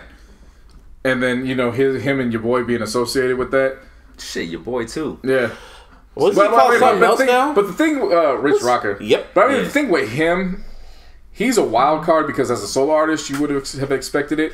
But the fact that he's got writing credits with predominant people, including pretty much writing Kevin Federline's whole album. Right. So getting the Britney Spears bag. Damn. Yeah. To you know, that kind of makes up for not popping as a solo artist.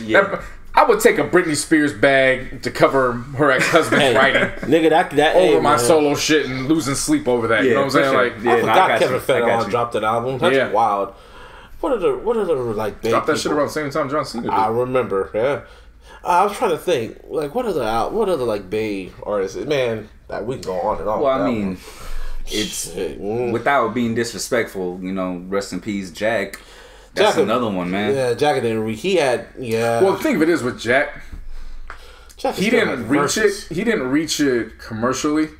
But look at the project he did. He had a fucking album with Freeway. No, I'm saying like, you know what I'm saying. So I would never discredit his catalog, bro. But he never got the chance to pop before. Yeah, like for example, like I was chatting whatever, you know, on whatever social media platform and shit back in the day and shit with people from New York, and they were like, "Who the fuck is Jacket? Have you heard of Uncle Murda?" And I was just like, "No, okay, disconnect, right?"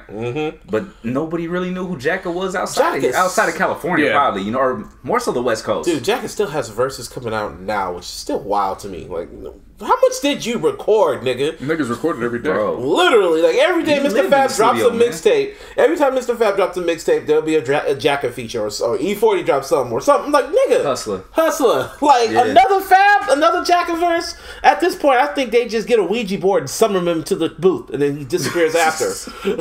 Like, shit. Don't be surprised. Yeah, it's possible. Like, not even Tupac got that shit. Shit. Nah, he just had 5 albums. You feel me? Anyway, back to and a couple soundtracks. Yeah, seriously. You say it so casually. He don't got verses. He got albums, duh. Shit. Nigga had an album named it Pac's Life. I hate that. I hate that one. That's Pac's duets. That's what that shit was. I hate that shit so bad, but it's one of those ones where it's like, what was the worst song from that album? Nipsey was on it, so yeah, that's why. He was. That, but loyal to the game, though, man. The game was garbage. No, we talked about that damn album on the Pac shit. I even said it then. I do not like that album. I don't like his vocals slowed down to match an Eminem beat. Yeah, don't do that shit. The bonus tracks were fire.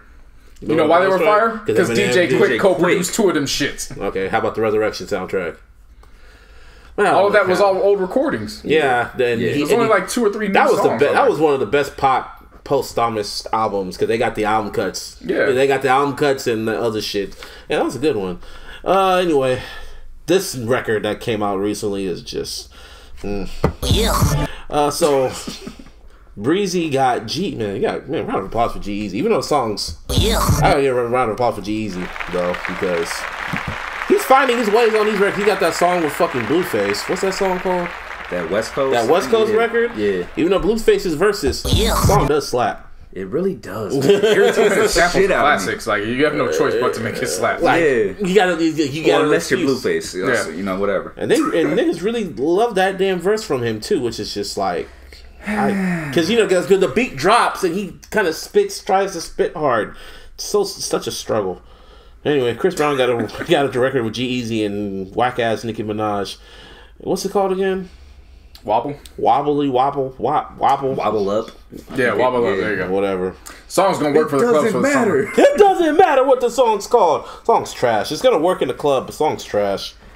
It's definitely gonna work in the club. Hey, you could tell. It was made for that shit. Yeah, you can mix it in there and sound like all the other fucking twerking anthems that be on that shit. But I guess. Hey, twerkers gotta have something, man. You can't. They got how many twerk anthems they got? When I go to the bar, there is an industry called strip clubs. I know, and you can't replay old music over and over. Summer is coming up. Yeah, I mean, I get it. You need new twerk songs, like make a whole playlist of twerk music. That's like asking. That's like somebody. That's like somebody asking a hip hop hip. Damn, how many boom bap rap songs do you have to listen to? It should never be enough. You know what I'm saying? Like, give me what I want. That's one thing I'll stand by. Don't act like we don't need another twerking anthem. I get them, but when it sounds like the same one, it sounds like the same one, it's like I can listen to City Girls. Doesn't matter to me. I will listen to it like it's brand new if it pops right. Anyway, the song's trash. All you need is the right cheeks to break that record for you. Anyway, when it comes to fucking Chris Brown and Nicki, I guess they're going on tour together. I guess to make up for that trash ass Peasant album. And I guess Chris Brown got an album coming because he's dropping all these damn tracks. He was on a good fucking streak until this record dropped. He still is, even with this record, because the record's going to do what they set out to do. Well, obviously I know to y'all, but only to me. But everything else, it's cool. But see, the thing of it is that again, to my personal. Well, nice. Yeah, but what I'm saying is that we're getting into summertime. I get it. You got to make a song that's gonna. I'm just saying Chris Brown he could have made a better one. That's all I'm trying to say. He has though. He's made a couple. Like a lot of them. For every one of those records that you're gonna want and appreciate from Chris, he's got to deliver one of these records because that's what's gonna push it. Yeah, he understands his demographic. Yeah, sadly, not everybody wants to listen to ballad Chris Brown. No, I know. No, I know. What was the other song called? Cause it's late, girl. What's that song called? I hear it in my head. I hear it. Strip. That one, I love that record. Absolutely love that damn record. All the other ones, but anyway, we get off the point.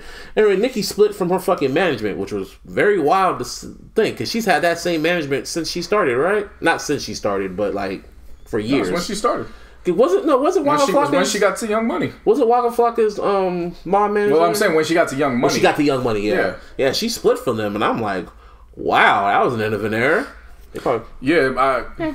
That to me can be explained one of two ways. That could be explained. The first way from her breaking off could be a repeated, just another chapter added into why her career is going one way. Mm-hmm. If she's breaking off from them, like maybe she wasn't listening to the advice they were setting out in front of her. Like common sense, right? Look what Drake is doing. Look what Wayne's doing. Do that, right? Or it could be the reverse. Yeah. They were putting her in that direction and she didn't want to do it anymore, so she, I could go either way. Like, that's a call I'm not going to judge. It's something that has to be judged later because I got to see what the moves for her make now. Now, I think it's finally hit her that she's probably going to have to do some of these shows where she is the quote unquote opening act or the co-headliner. Like, she can't carry it. But that's sad. It's not if you play it the way it needs to be played and you play your role. I hope she's smart. I really pray she knows her role, but I don't think she knows her role. She's never going to shut her mouth. So it's because the thing is she hasn't said anything. I know, shocking. And the whole shit about her tour got very quiet. So I don't know if those shows were okay. I didn't see no clips from it. I didn't really go to seek it out, but maybe the other overseas shows did well. Right, because as of now, and I'm saying that she probably has Queen Radio scheduled for some point this week. But I'm saying, you know how it goes. We talk about it now, and then all of a sudden, I bet you anything. But I'm saying, as of now, she did this move, and she didn't go to social media or Queen Radio and bash anybody. Yeah, right. You know what I'm saying? She made the move. It kind of Joe Budden had to break that story to us pretty much for the most part. She then aligns herself on this tour. Doesn't really say much about it except the fact that really it's Chris Brown who's been talking about it. Because a date dropped in September, so everybody's like, oh, it's gonna be a fall tour, and then he cleared it up. No, we're going on tour this summer. It's just gonna tail off at the end, September. Yeah, gotcha. So really, he's been the one that's been vocal about it. So it's just one of those things where it's like, we'll see. I want to see how this plays out with her, because maybe 2019 she could redeem herself. Hopefully, in a way that she doesn't have to admit that she fucked up. Well, I wouldn't say fucked up, but it's just not the soul or the head honcho as far as women are concerned. So pretty much, she's found a lane where it's like, let me just attach myself to other names that are as big or bigger than me, and I could ride this out into the next decade. Makes sense. You would think she'd swallow her pride and realize that, but history says otherwise. But here's hoping for you. Yeah, I mean, it is. As far as G. Roberson and Cortez Bryant, like, I'm really interested to see what their moves are. Yeah, what their moves are going forward. Because when you think about everything, well, you would have to suspect, even though they're Young Money associated, the fact that he is Cash Money West. Mm-hmm. You would have to. That's something that you probably can't rule out. Yeah, and maybe Birdman retains them both and is like, all right, I need you over here now. You never know. I mean, the thing of it is that Cortez. You gotta remember, Cortez is a lot of people give credit to Mac Main for holding Young Money down when Wayne was at Rikers, but really a lot of that was Cortez and Karen Civil. really being behind the scenes and being low key and quiet. And Karen Civil too. Gotta give some props to her. Yeah. That's good time period. We're going back in time with this shit. Anyway, this is a pretty interesting topic. Chris Brown overrated? I heard a lot of this shit. Well, I shouldn't say here. I read a lot of it on social media. Yeah. I was looking at it and I was like, what? What are you talking about? I don't think he's overrated. He just didn't live up to his potential. His Michael, I call him the Anakin Skywalker of music. That's pretty much who he is to me. Damn. You know what I mean when I say that, right? That works. I call him Anakin Skywalker. That's who you are. Just, that's who he is. That doesn't say much. Well, okay. Because to me, the thing of it is that he started off one way. Obviously, the incident where Rihanna almost had him blackballed because it did for a short span of time. Yeah. But I said it from jump, and I think somebody could even try to find the tweets. I was like, he just needs to go the Bobby Brown route. Oh, Bobby Brown, yeah. I said it from jump. I was like, he just needs to go the Bobby Brown route, and if they gonna call him everything outside of his name, embrace it and bounce back. And I'll be damned if, as soon as I said that, that's when he came out with the In My Zone mixtape and completely capitalized on. Okay, well now I'm gonna start. If that's what it's gonna be, I'm gonna start letting these R&B records fly. I'm gonna start cursing in them. I'm showing up with tattoos. I'm talking about this, that, and the whole third. He keeps doing that, but then he keeps trying to go back and try to play both fields. Well, no, but I'm saying I'm just focusing on that transition. I get you. To playing the bad boy.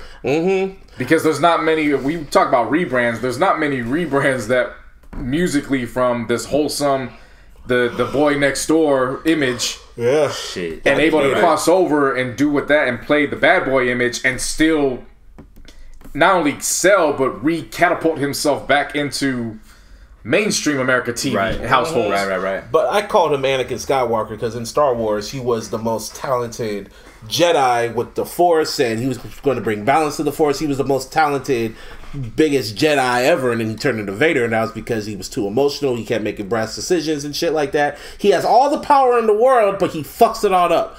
That's Chris Brown. He has all the potential. You got the micro moves, you got the vocals, you got the music. You have all the talent in the world, and just when you make 2 steps forward, you take 1 step the fuck back. It's like every time something's about to happen, some fuckery always happens, and it's like, and it's to his own doing. And it's like, nigga. Because at this point, he really shouldn't do arena tours right now. He should be on the level of Michael, in my opinion. He should be doing stadiums. But see, that's the thing. That's how he should be, but that's not what it is now. Right, but you got to remember, even you can go back to the Rihanna, the Grammy situation. That's what happened. Yeah, because even if you follow everything by the book, something would have happened. No, it's not even that. If people aren't going to allow their kids, because remember, he was still 19. That was 2009. So I just turned 20. He's only a month older than me.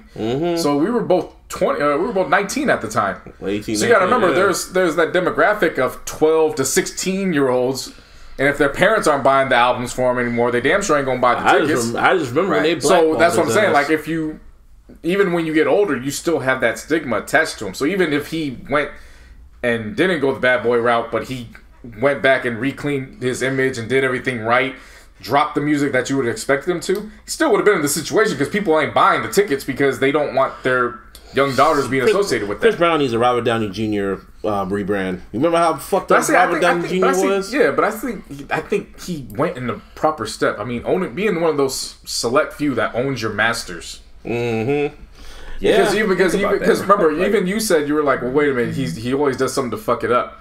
And then when that girl tried coming out trying to slander his name, and then they clearly shut that shit down and was like, he's lying. And he's been quiet. He's been quiet and dropping music. That's the one thing I like about him this year. Is like, because I remember I went on a huge just like fuck Chris Brown shit when he just kept fucking up and shit. But now he has stayed low. He got himself into some shit. Well, not really, but he kind of detached himself from it. Then the whole Offset shit, which didn't, that shit was funny. But that was jokes and that was jokes. I don't even that to me that don't count. Like, but I know that's what I'm saying. He's been low key and just dropping his music. But see, that's why Wobble to me works, because it's not a song that I would listen to by myself on a playlist. Mm-hmm. But when you factor everything he's done and how this record just comes out in a timely fashion, when people are going to be out at the clubs, when they're going to be shaking their asses, and he hasn't said much. Like, he's literally in a position where he's playing the role that he needs to be playing and gearing up for an album drop. Where he's like, I got a song that's a ballad type that he just dropped a couple weeks ago. Now he's got one that's directly for the clubs. However you feel about it is one thing, but we all agree it's going to work in the clubs because it's a Chris Brown record. Skywalker, that's exactly who he is. That is some Anakin shit. He is one with the Force, but he will. Something's gonna fuck it up because we know how this is gonna end. Hopefully, I like to believe that it's a different story. I know. I hope there's an alternate ending. It is. Like, I'd like to believe, like, again, there's something about an artist owning their masters that I would like to believe changes somebody's perspective. He can do, especially he can when do you can anything factor in that you're only a select percentage in the industry that gets to say that. Right. Yeah. And on top of that, his daughter's getting older. Mm-hmm. You know what I'm saying? Like, that's why he's calmed down. Yeah, now. I feel like he's in a place where, like, he's past all the bullshit. Pretty much. Yeah. Like, he's reached a place where it's like, okay, He turns 30 next month, so he's going to be in his 30s. Yeah. So that's where I'm at with it. Now, could it go down the same route? Sure, because there's always that possibility. But I'd like to think that hopefully no one underestimates his power. Yeah.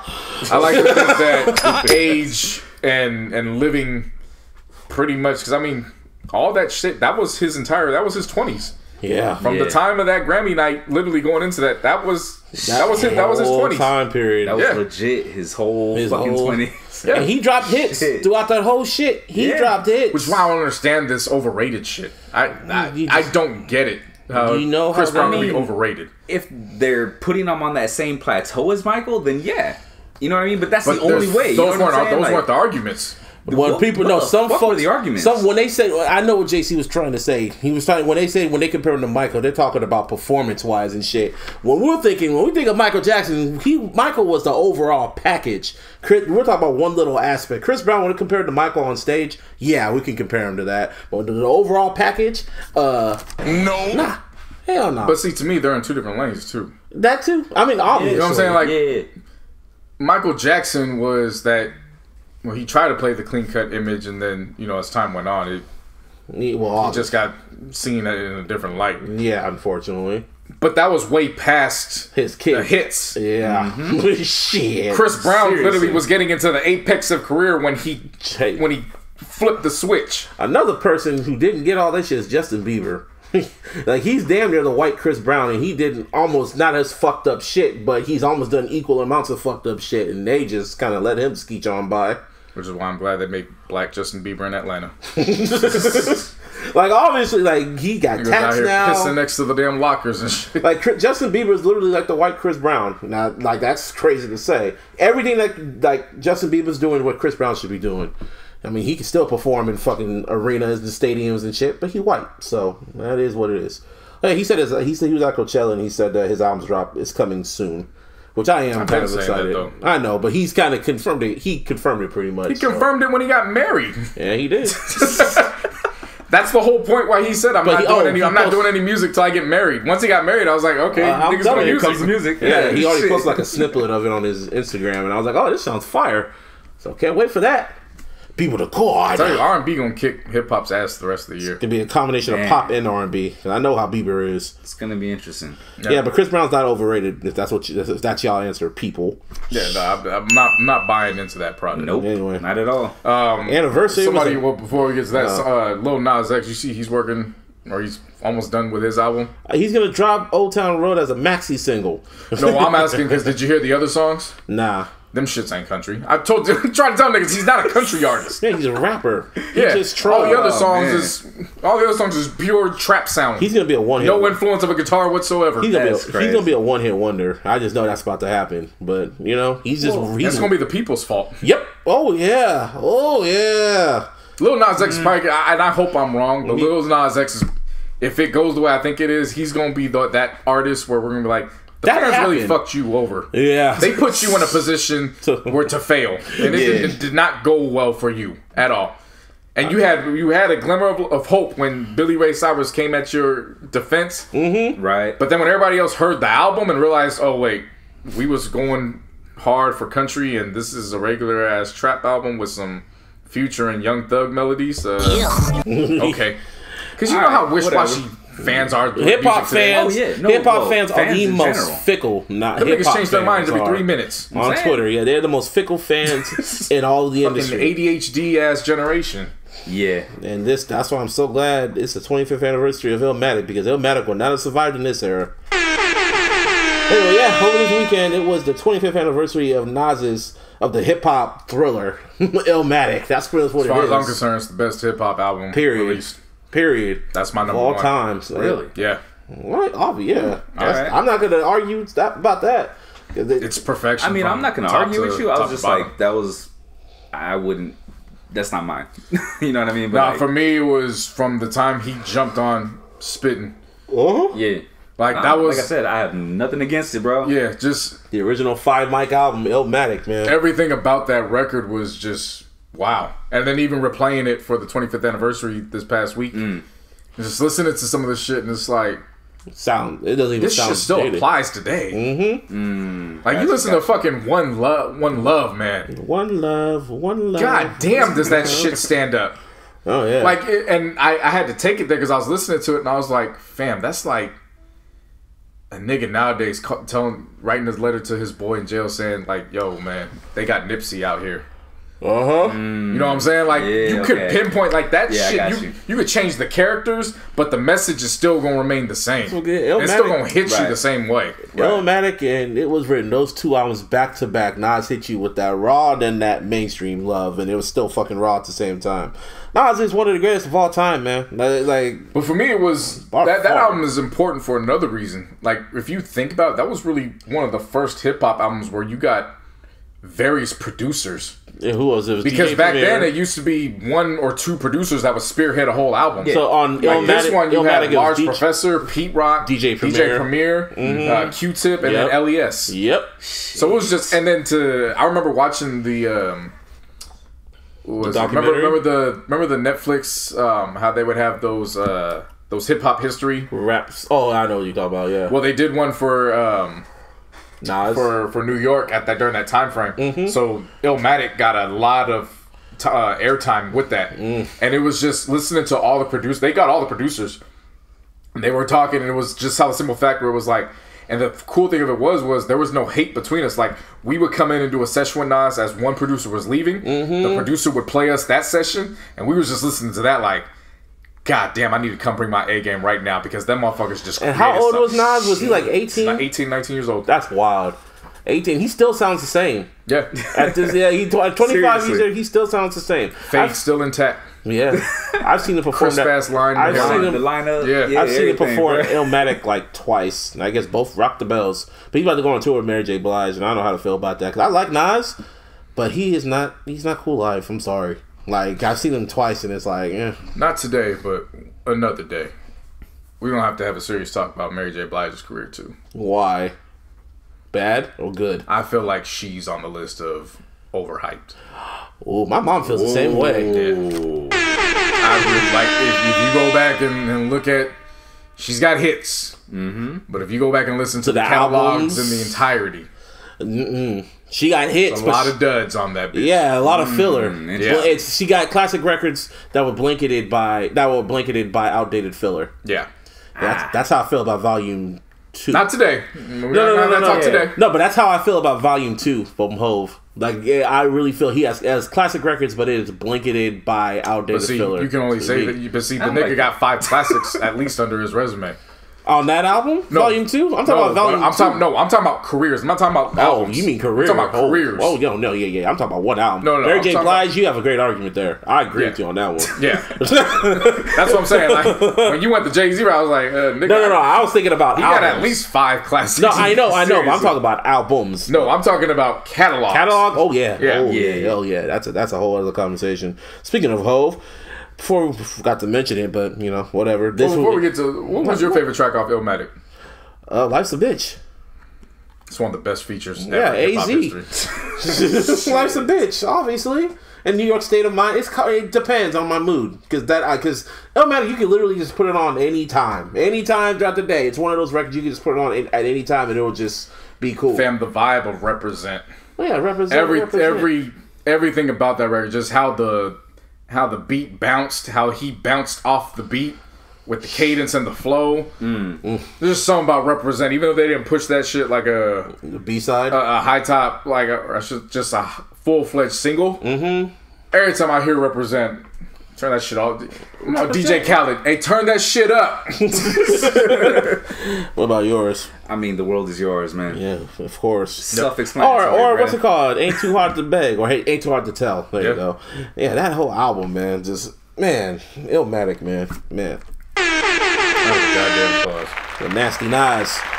But anyway, we talk about all these tracks. Hove, what song did Dead Presidents rip from Illmatic? I'm out for presidents to represent me. Oh shit, I'm drawing a blank. Listen to Illmatic all weekend. I listened all weekend. I played it once. New York State of Mind? I think it was. Yeah, it was New York State of Mind, yeah. But, no, The World Is Yours. That's what he ripped it from. No. I'm like, you're lying. I'm out for presidents to represent. Yeah, but Ho's about to do B-Sides Part 2. And it's going to be in New York. And it's like, I'm like, oh shit. Sorry, we're both looking this shit up now. We lied, people. It is The World Is Yours, yeah. Son of a bitch, it is. Yeah. God damn it. It's The Word Is Yours. But anyway, yeah, Ho's about to do B-Sides Part 2. And New York is going to be streaming on Tidal. Well, it's not streamed. They haven't confirmed it, but most likely it has to be streaming because he streamed Part 1 on there. And it was tickets, and it's going to be at the Webster Hall. Get back the re-grand opening of it, I guess, because they shut that shit down last year. And they said it's going to be for Day One Ho fans. Well, Day One Ho fans didn't get no tickets. No. Yeah, they got the Kuta Grooved. That's what happened. So Kendrick fans don't know what that means. When Kuta Groove Sessions tickets went on sale, they got throttle snapped as soon as it hit 9 a.m. They got B-sided, all right. They got box-sided. Blindsided. They like niggas on Twitter going like, I don't know one Day One Jay-Z fan that got tickets. I was like, well, you got Jigga Man. That's what happened. and I saw how much tickets were going for. I saw $750. Shit, what kind of shit is that? Damn. This for Day One fans, man. I'd have paid that though. Easy. Really? Would you? If you were a Day One Jay-Z fan? But we're talking about hardcore fans. Hardcore. Okay. Well, let me think about that. You're not a hardcore fan. I'll do that for M. Because I'm a hardcore M fan. But I won't do that for Hov. I've heard about some of the things my mom would have done had Prince still been alive. As far as payments and stuff go. Okay. Some of the stuff she's already done since his passing. Right. Like take 2 pilgrimages to Minnesota. Yeah. Yeah. You know what I'm saying? Like, so when it comes to that, like, and you know, God bless the dead. We just passed the 3-year anniversary with him. Prince. Oh yeah. Damn. Yeah. It was time flies. I know, right? 420, right? 421. Yeah. China died on 420. So I remember. Yeah. Anyway. But no, just hearing some of the stuff that she would do. That's when I'm like, okay, well, that's really a testament to how much you really support. And, you know, back then. Rich. I can't see myself ever doing that for it. But see, for Busby and I, it's not so much about the money as it is the experience of the moment. That's why we paid fucking... For Kutas, we paid rent money. 200% over fucking market value. We paid rent money to go see this because we knew it was a once-in-a-lifetime moment. And then that nigga said, oh, I'm doing this probably once every year, and then he hasn't done one since. So to me... Yeah, that was worth it. That $100 fucking was worth it. It's worth it. The B-side show... Yeah, but, this... Or 200. 200 to 750. Well, but 200... Like, 200 compared to... 200. 200 compared to 50. That's how much the tickets were $50. They were cheap. I get that, but I'm just saying, like, you're talking about the Jay-Z shit is going what, $750, right? That's what I remember. I remember I saw that. Yeah. Okay, the lowest you see is $750. I'm not paying $750 to go see anybody. But you're like not that, a Jay-Z right? fan like that. No, but I'm saying, like, even if it was, let's just say Kendrick, because we know that I fuck with Kendrick like that. You know what I mean? Later on down the road, if Tupac was alive right now, his shit is fucking. Oh, dog, nah, I wouldn't do that. You I seriously would not do that. I'd do it in a heartbeat. I know you would. That's why I'm asking. I'm testing for Tupac. Nah, you got me fucked up. For Tupac? For doing Me Against the World? Or B-sides? Or Me Against the World, considering the fact he was in jail when the album was out. In its entirety? That shit live. That's true. If that motherfucker came out and was like, yo, I'm doing Me Against the World in its entirety, $1,000. I'm pulling a loan. For one ticket. Yeah. Don't blame you. Yeah. All right, you got me. That's what I'm saying. Like, You got me. there's certain, it's not about, it has to be the right timing. Yeah. Because Okay. for me, I wouldn't have done that for Kendrick Lamar if it wasn't To Pimp a Butterfly. Yeah. But for what To Pimp a Butterfly, what that album represents and what it means to me, Yeah. that's what I'm saying. Like, for people who are hardcore fans of Jay, those B-sides mean so much to them because his B-sides are different. They don't call his them B-sides are so damn different from the average rapper. They're like hood classics. That's what someone's on Twitter called. They called it hood that classics. makes sense, bro. Once you put the whole Me Against the World in there, I was like, oh. But here's the thing, though. When it comes to this B-side... No, don't get me wrong. I'm sorry. Good job. Don't get me wrong. It takes the right circumstance. I agree with you. I'm not just shelving out money just to go... Because if M did that that's for me... kind of what I was thinking. If M did that, if M was going to do a B-side show and it was close to me, you fucking right. I'll spend every last dollar of my paycheck. But what if it's in Detroit? Would you go? Yeah. That's what's up. Right, but my thing is, again, when it came to Kendrick... Just curious. To me, it was worth spending 4 times the amount even then. To find out now he hasn't done another one of those shows like he said he was gonna do. Yeah. Oh fuck! You could take $200 from my checking account every fucking year for that. I don't once care. in a lifetime. Like I don't care. I got to see that, and he only did I think 12 of them motherfuckers. Damn near the entire album. Damn near. He only did 12 stops of that album, Okay. and one of those stops was here in the Bay Area in Oakland at the Fox Theater. The Fox. Yep. You know what I'm saying? Like for me, And he specifically picked Oakland because Oakland was one that showed him more love. all the city stops were the cities that fucked with him the most. the most from jump. Yeah. So for that. Man, that was great. That's the circumstance where I'm taking to go. But when it comes to this B-side show, the thing about it is that this is B-side show. This is B-side 2.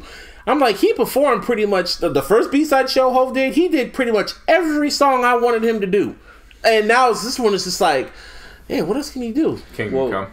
Oh shit! Come on, man. Oh my God. Was Oh my God and Kingdom Come. I'm trying to think, what else can he do? There's been a murder. Well, how long was the set the first time around? Because I never saw Damn it. near like 2 hours. And he did a lot of them. He did the Pump It Up freestyle. Seriously? Yes. He did Imaginary Player. He did fucking The Evils. And then he did Murder Marcy with the fucking Murder Was the Case in the background. He did damn near everything. He brought out Jay Electronica. They did the fucking You Made It freestyle. What's up? Another nigga. Who? Jay Electronica. That was funny. That's something shit. everybody thought that nigga was gonna blow. And he off said of 2 songs. Serious? One song, but No, it was 2 because he had Exhibit A. Yeah, Exhibit A, but Exhibit C was the blew one up. that propelled him. and he said No. But anyway, Nigga got Badu and Queen Coochie and was like, I'm good. Yeah. But I'm curious about what Hov that's is crazy. like. What he's gonna perform on this one? Because I know he's probably gonna do the That same was random songs. as fuck. Good call. Yeah, I'm kind of curious. There's been a murder from Volume 3. I'm wrong. Joe Budden said, if he does Reservoir Dogs, I'm throwing my fedora. Had that image of Michael Jackson with Billie Jean. Did he do Meet the Parents? Exactly. No, he didn't do Meet the Parents. I'm saying, That'll be a that's good one. That'll be a good one. But I can't see him doing that live. But that'll be interesting to him to do. That's a story track. Yeah. And we just saw what his wife was capable of doing. That would work. Yeah. Like, seriously, Yeah. that would fucking Meet the work. Parents. Soon You'll Understand will be fire. I love that whole record. I mean, if there's ever a time to do Meet the Parents, it's now, considering how much social media has blown up. And they say all these teenage and just youth in general suicides have sparked up. You know, Meet the Parents is that's a song that Kill Jay-Z would be a good one. yeah. He did December 4th, American Dreaming he did. Heart of the City is a B-side. That wasn't a single. Shit. Anything. That shit was in a video game, bro. That shit's a single. Fuck it. Anything. He did a video, but that's like That shit's so funny because that's that's the one song on Beanie Siegel's album that everyone like, skyrockets. I mean, Lucifer. Lucifer. Marcy. Do Dear Summer. Yeah, I was thinking that. Blueprint. Mama Loves Me. Lucky Me. Yes. Regrets. He did that one. Moment of Clarity. Some people hate. That was a good one. 30 something. I like 30 something from that one. You remember that? Kingdom Come.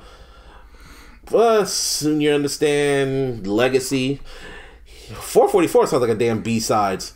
Shit. It really does. Well, the whole song you want to hear him, see him perform, if you care. I mean, if you said he covered all the first ones, yeah, that's what I'm saying. He covered all of them. Like it's just gonna be interesting to see how. But I'll tune in if it's on title. I'm definitely gonna. I'm watching that shit, of course. Yeah, but like that kind of lit the. Because that's on what, Friday or Saturday? Friday, Endgame day. No, Endgame for us is Thursday. I mean, for us, it's Thursday. The official day when it comes out for the world. I don't know what you other niggas out there. I don't know about y'all niggas. But by Friday morning, I'll have already known what the fuck is going on and being preparing myself for Saturday morning to go see that bitch again. And you, Martini, Sunday. I'm chilling, bro. I know you're chilling. But, yeah, I'm going to watch that shit. But that kind of led to questions. I remember some people, it was like a debate on Twitter too, and I think Joe talked about it. But what other artists would you want to see a B-side show to? It's a good question. This is just hip-hop? It could be any kind. Any of them. Usher. That would be fire. He has fire B-sides. I did not even think of that. He does. Beyonce with a B-side show would be fire. Because she has some fire-ass B-sides on her albums. Yeah. Like I said, if we keep it hip-hop, I mean, obviously it's only so slim. It's M, Drake, Kanye, and Nas. And then I would say, if you want to get into duos or groups, I would say Outkast. Outkast, but for sure. If Andre's not a meanie, he would do that. Yeah. Not those. Yeah, it's like a one-time deal. I was thinking, do you think Kendrick had B-sides? But see, that's the thing. That's I wouldn't say it's too early. It's just that's the difference in the age where at some point there's a cutoff with B-sides. So I wouldn't even know. They're not Drake could do it, but I don't even think Drake would be. They wouldn't be B-sides. No, but B-sides now. But B-sides now in this era, it's like album cuts and fan favorites. That's what I'm saying. Like I think the cutoff is M. As far as B-sides go, because that's what we do those for. I think Kanye would be even Kanye, I think Kanye got a good B-side. No, I'm saying Kanye would more float with fan favorites than B-sides. Oh, yeah. That's what I'm saying. Now there's a difference because Kanye came out after the tapes. Mm-hmm. Yeah. So that's literally what the B-side was you flip the tape over, it's side B. Yeah, I think M is really the last one of that 52 era. maybe. 50 ain't got B-sides like that. Yeah. 50 got mixtapes. That's what I'm saying. As far as the tapes go, M is literally the last one that stops with that. Yeah. Now, if we get into mixtapes and fan favorites and Lucy's and all that stuff, that's where 50, Drake and all those guys. Kendrick could fit in there too because Kendrick has a body of he's 5 or 6 albums in now. Yeah, I know, but are they all like B-sides though? When they're all connected in like one big ass story? Yeah. I mean, you look at Pussy and Patron. Back on, like, he has those type of records. I'm thinking of Good Kid, Mad City on. That's what I'm thinking of. You could even, yes. But he's, yes. Just think about Section 80. Just think about Section 80. Yeah, I know that. I know that for a fact. Think about the records from there. It's pretty much a whole B-side album. No, that's J. Cole. That's J. Cole's whole catalog. His whole catalog's like a B-side. Like if he did a B-side I literally show, mean it, I'll call my cousin and tell you I got Leonard his damn name like that. We said it before the air though. Like if J. Cole ever do a B-side show, I'm like, that's so motherfucking disrespectful. That's so goddamn disrespectful. I like J. Cole. That's not disrespectful. It's the truth. Hey, I like his shit. I like his shit. You know, like if he did a whole Friday Night Lights concert or a whole warm up, he's probably gonna do that. Watch him do seriously that. Though, Section 80. I mean, realistically, there was just High Power, right? And that was a bonus track. Even. No, that was the last. No, that was the last track. That was the last track. Yeah. You know what I meant? It was at the very. And end. he hasn't performed High Power in a long ass time. That would be fire. Or fucking ADHD and shit. Yeah, I know what you mean. Yeah. But when it comes to what other artists I would feel that would have a fire ass B show, Beyonce would be fire. Usher was a good ass. That was a good ass take. Definitely. Who else? I'm trying to think. If Michael was alive, he would have shit. If Michael and Prince were alive, all his shit was his. If Michael, you can't throw Michael in that seriously, dog. Prince. Okay, I call him underrated because fans do like certain. But see, tracks. Prince did tours of that. Of his B-sides? Yeah. He went on full-fledged tours. That's gangster. I'll give him that. Michael didn't have that. Damn, Exotic City wasn't even the record that got put on Purple Rain. How much juice you gotta have? Erotic City, yeah. How much juice you gotta have for certain songs that are so fire? Erotic City is one of his signature songs. That shit was on a fucking B-sides greatest hits album. So Jay-Z's kind of like Prince in a way. He could literally tour off his B-sides if he really wanted to. Prince did it multiple times. Shit, Jay-Z could if he wants to. I mean, his whole concert, sometimes he performs like B-side songs sometimes. Like, but I like how he likes to throw Michael in it. Like, nigga, you're not gonna fool me. Thriller, all 9 of them goddamn tracks made it on Billboard. I didn't throw it on there for a reason, man, because he does have, I'm thinking of album favorites, because, you know, I'm within the Stan Legion, and there are fan favorites that he hasn't really pushed.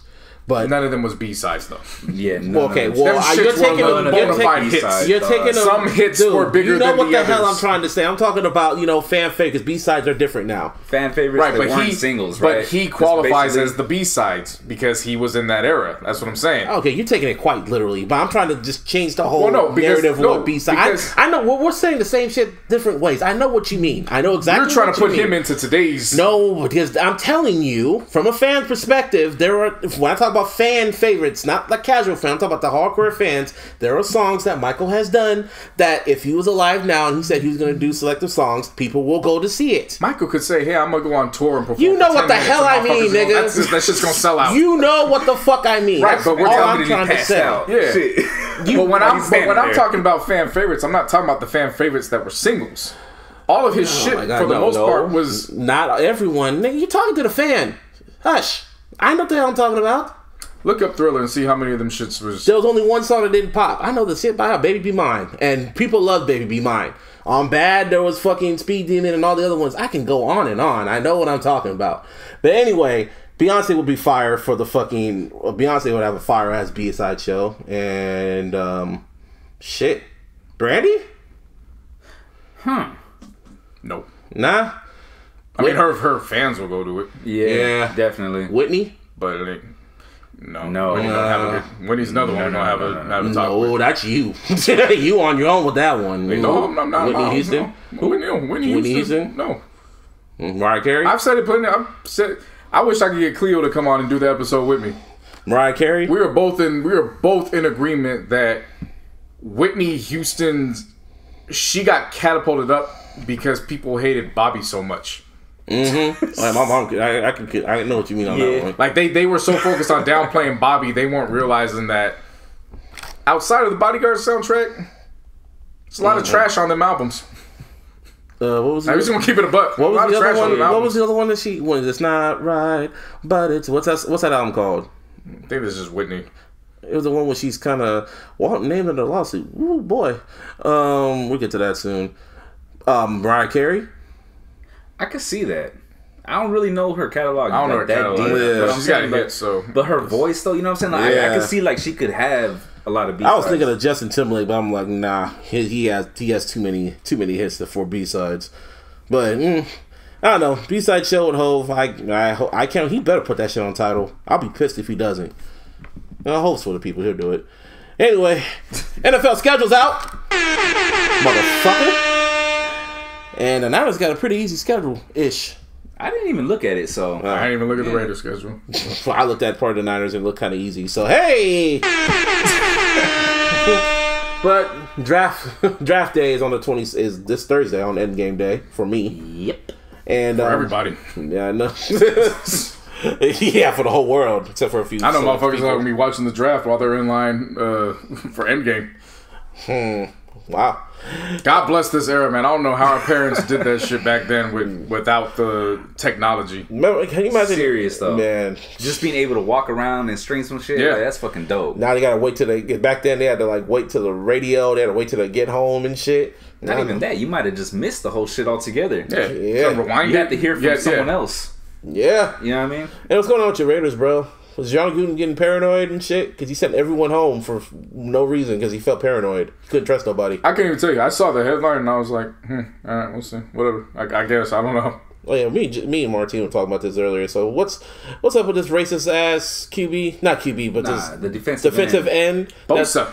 That wants to come to the Niners, even though he's a Trump supporter. Because you know who his brother is. He told me. His brother's on the Chargers. Yeah. I'm not gonna call him a racist, bro, but he's pro-Trump, though. A lot of Trump tweets. You know what I'm saying? And nobody would have known that he had pro-Trump tweets if he didn't say anything himself. What did he say? Well, not even that. He apparently just deleted them. He started deleting them, and then when I asked what was he deleting, he goes, he said it. I had pro-Trump shit. Nobody would have known that he did it if he didn't open his mouth. Yeah, oh my God. Seriously. He just said it. And his reasoning was because he wants of the Niners. He wants the Niners. Because of the Niners. Yeah. That was legit. He wants to come to the Niners. And I guess more shit's coming out, too. Because, more shit's coming out. I guess his girlfriend even posted something that had niggers in her Instagram hashtag. And I'm just like... Yeah, man, y'all going from Kaepernick to Bosa. It better not happen, man. I hope not. Honestly, it's not... Well, now that you mentioned that, I had no idea about that one. I saw it on Twitter. But, like... Prior to that, I was like, well, whatever. He's pro-Trump. That's his political view. Blah, blah, blah, whatever. I don't give a shit. Now, don't get me wrong. I don't like Trump. But listen, that's his view. I said it to you before then. And that's a necessary sacrifice. Like when T.O. left, that was a necessary sacrifice. The fact out of you here. delete your shit? That's like, dog, that's just fake, dog. Like, athletes, these young athletes, they just got to go through a fake, like, there needs to be certain points where they just delete the Twitter and restart. It needs to be when they go from high school to college. Just delete the shit and just restart. And if you're fortunate enough to go professional, you're in that 1%, delete the shit and just restart. Like, during the draft, that makes sense, you should just restart. You should because you're gonna get all them followers back, bro. Like, yeah, you're gonna get the followers back. Just have a fucking what's it called? What kind of account is it? Damn, it was in the top of my head. When you're trying to be sneaky. A burner account. Yeah, just have a burner account. And just follow some industry hosts. Follow some hosts. Follow some IG hosts. Or some shit.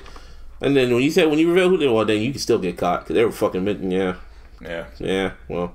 I bet Luke Walton did that, and that's why he's at where he's at right now. Yeah, before we got on the air, man, JC was like, whoa! Give me a hell! And I was like, what happened? And what happened? Luke Walton has been named in a lawsuit allegation in regards to sexual misconduct. TMZ broke the sexual assault. Yeah, Harvey put him up on that fucking This wasn't even recent. This was his final year with the Warriors as their oh wow. This was the year when he took over for Kerr because Kerr was hurt for that first few months. I remember that. Shit. This was back in 2016. And they just now come out with it? Damn. Y'all dodged the bullet. Ish. We'll see how that plays out, man. Mm-hmm. Oh, it's like I said, I wasn't worried about the Bucks. Bucks just swept them niggas. Well, then that's a good tie-in because playoffs. NBA playoffs this weekend. Fam, when did Jared Dudley become a goddamn tough guy? Jared Dudley. This nigga looks like Tony Parker and Tim Duncan mashed together. He really does. Like shit, that's a good description. I saw the picture in the description somebody put up of that, and now I can't unsee it. Fuck it. That nigga is Jared Duncan. Oh, shit. Jared Duncan. Tony Dudley. Tony Dudley. Stupid. Yeah, I don't know why he trying to be a tough guy. This nigga, after game one, he gonna talk about Ben Simmons, calling him everything but a decent basketball player, and then all the next few games, Ben Simmons been busting his ass nonstop. It's always one side. And then Embiid blocks Allen with the afro, and this nigga wants to smoke with Embiid, and then Jimmy Butler, him being him. Yeah, that led to little squabble in Brooklyn, of course. Yeah. But then it also led to Philly waking up and putting the breakdown on the Nets. Mm-hmm. Yeah, I watched that game. It was close. It went back and forth the entire time until like the final 2 minutes. And they started making them mistakes. Yeah. Mm-hmm. Because all of them were busting threes. Every single one of them. When it comes to the Warriors, they may have blown that 31-point lead, but I was not buying into everybody bigging up Patrick Beverly, saying he's in KD's head. Yeah, when he's KD got clamps on him. Dude, when KD said, I know who the fuck I am, I was like, y'all knew you just woke up the Undertaker, right? And that's exactly. Yeah, he said that shit, and I was like, I like that. Well, you know who the fuck I am? From him. And he dropped 30 on him. Again, I could be biased, and I could talk my shit when it comes to Warriors or KD, just in general. But as a fan of the sport, for KD to go out there and be like, I'm Kevin Durant, he's Patrick Beverly, you know who I am, you know how I get down. Yeah. Other than that, I was like, that nigga going for 50. Give me a hell yeah. And the very next game, he was busting near everything in Patrick Beverly's fucking eye. Yeah, it was like when Shawn Michaels slapped the Undertaker, and Undertaker looked in with his eyes rolled in the back of his head, and then they did a jumping tombstone. Like he put some oomph on it, put some on that shit. Nah, this is like when Ruben Patterson called himself the Kobe stopper. And Kobe just, well, what'd you say, nigga? Oh, yeah. There is powerful niggardry at work. Now he called himself the Kobe stopper. And every single time until Ruben Patterson was forced out of the league, Kobe went and busted his ass. If you even remember in 2004 when he hit those game winners at the end of regulation, that one in overtime in Portland, that crazy shit. He does a lot of crazy shit. It was over Ruben Patterson. He made sure to do all that crazy shit over Ruben Patterson. Yeah. Yeah. This was just... What, that was in 2004? This is 15 years later. Makes sense. This is KD channeling his inner Mamba. Channeling his inner Mamba. Yeah. Well, he is a snake, so there you go. Say what you want, man. But hey, Kevin Durant, man, when you piss him off, he becomes the Undertaker. It's over. It's blouse. Oh, he's a great ball player. Don't get me wrong. Great. Yeah, nigga, he is easily top 3 scoring motherfuckers I've ever seen in the NBA. No, definitely. That's what I'm saying. Michael, Kobe, KD. Michael, Kobe, KD. I've never seen anybody just get what they want at will besides those 3. Piss off LeBron fans. He doesn't because LeBron. I know. I just actually LeBron's not a scorer. I was gonna say that he does get what he wants. He passes the ball. Like, and that's not a knock. That's just what it is. Like, he's an all-around player. KD is you sign KD to score points. You sign LeBron to facilitate the entire team. Yep. Both are important. You're speaking basketball, but you know Brown sexuals. I don't give a fuck about that. I know you. This is basketball time. You're only speaking to a very selective percentage. You know. That's the percentage I speak to. Anybody else, fuck them. Fuck them. Basically, pretty much. Anyway, like Beyonce said, suck my balls. Suck on my balls. Suck on my balls. You think that's what Ari told Kendrick? While swiping faces. A girl wants them balls. A girl wants these balls. A girl wants that hammer. Shit. Now, what's going on? Every day it becomes clearer and clearer why KD got out of OKC, man. Literally every fucking day. I don't know if you saw the report, but Russell snitched on himself today. What did he say? When he admitted that he's not one and he don't got time for watching film. Oh, so he said, so that's his practice. Are you serious? That's his practice. He says it's not my job to know what the other players are doing. It's for my job to know what I'm doing to then get into... So pretty much he just said practice. We talking about he's not practice. one that watches film. He doesn't. That is trash. And I was watching, I was like, that explains why KD the IQ down the stretch of games. Yep. This nigga was 5 for 21 last night. Wow.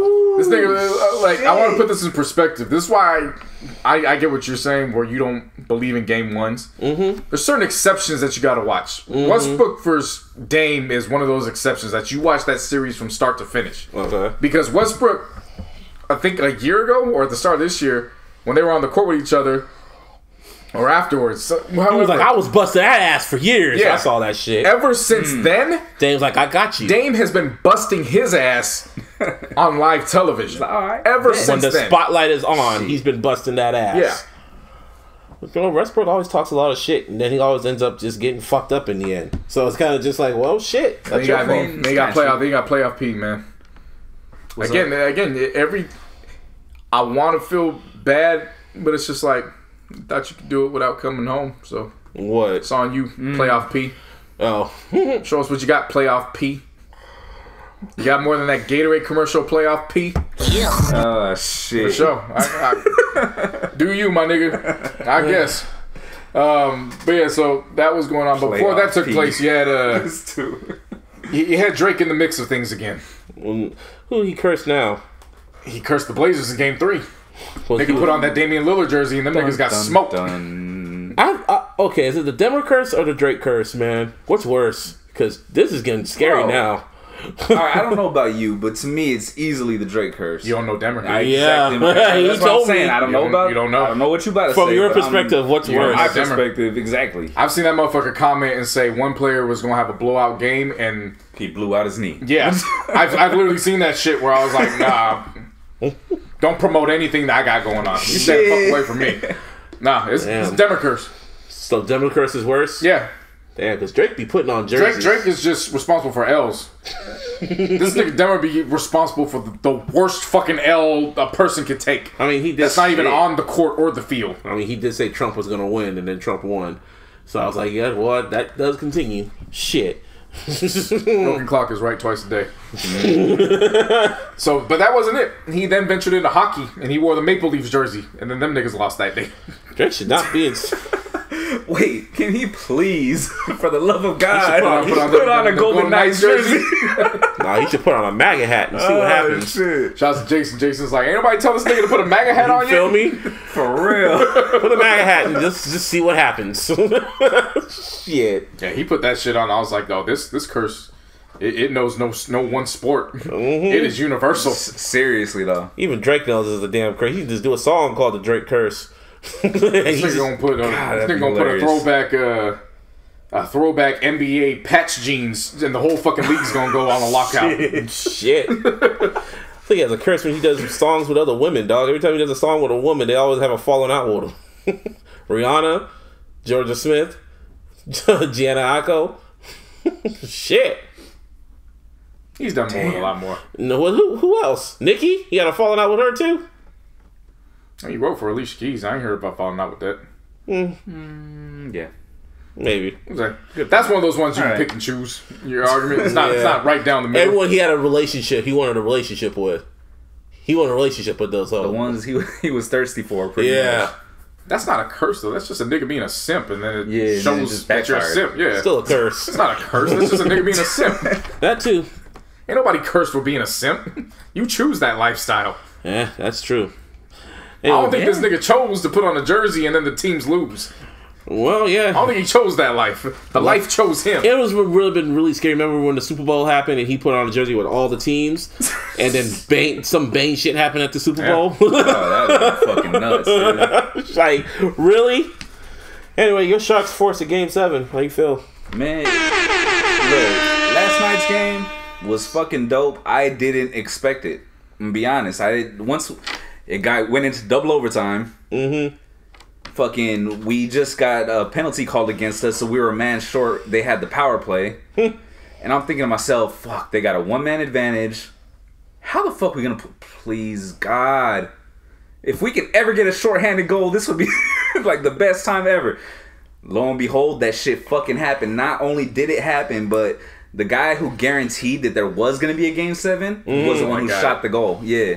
Damn. Like, that shit was crazy.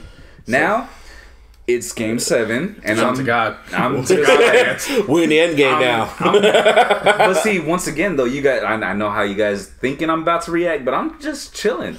The reason why I'm not saying nothing. Fam, you know I know Game 7s. Yeah. It's in God's hands. Oh, yeah, for sure. There's nothing you can do at this point anymore. Unless Drake wears a Golden Knights jersey, then hey. No, he loves the Bay, so he's going to wear a Sharks jersey. Don't you wish that evil upon me, Ricky Bobby? He gonna happen to be in the Bay, and he gonna be like, "Oh, let's go to the Sharks game." He gonna be at the Sharks game, and you gonna watch him, and you gonna look at her like the fucking chick from Kill Bill. I'll be fucking hot, dude. If he has a fucking Sharks jersey on. Wouldn't it be bad if that nigga showed up to the Sharks game in a Giants jersey? Well, Giants are kind of trash now anyway. So. That's what I'm saying. I don't know where you're going with this. Well, I'm just saying, you know. In a Giants jersey, whatever. You kind of get that glimmer of hope mid-season with baseball because you know it's a long season. No. But then it just points back to the fact that nigga actually showed up in a Giants jersey. You gotta go back to that moment. Yeah. That's whatever. Nah, they got 3 chips, bro. Yeah, they already got 3 championships, man. So I don't really worry. I'm cool. You can't play that shit with me. Well, that's you. Okay, you can't play that shit on me. Bro. Lakers got how many chips and I still get pissed off when them niggas can't get back to get another one? That's different. That's fucking different, bro.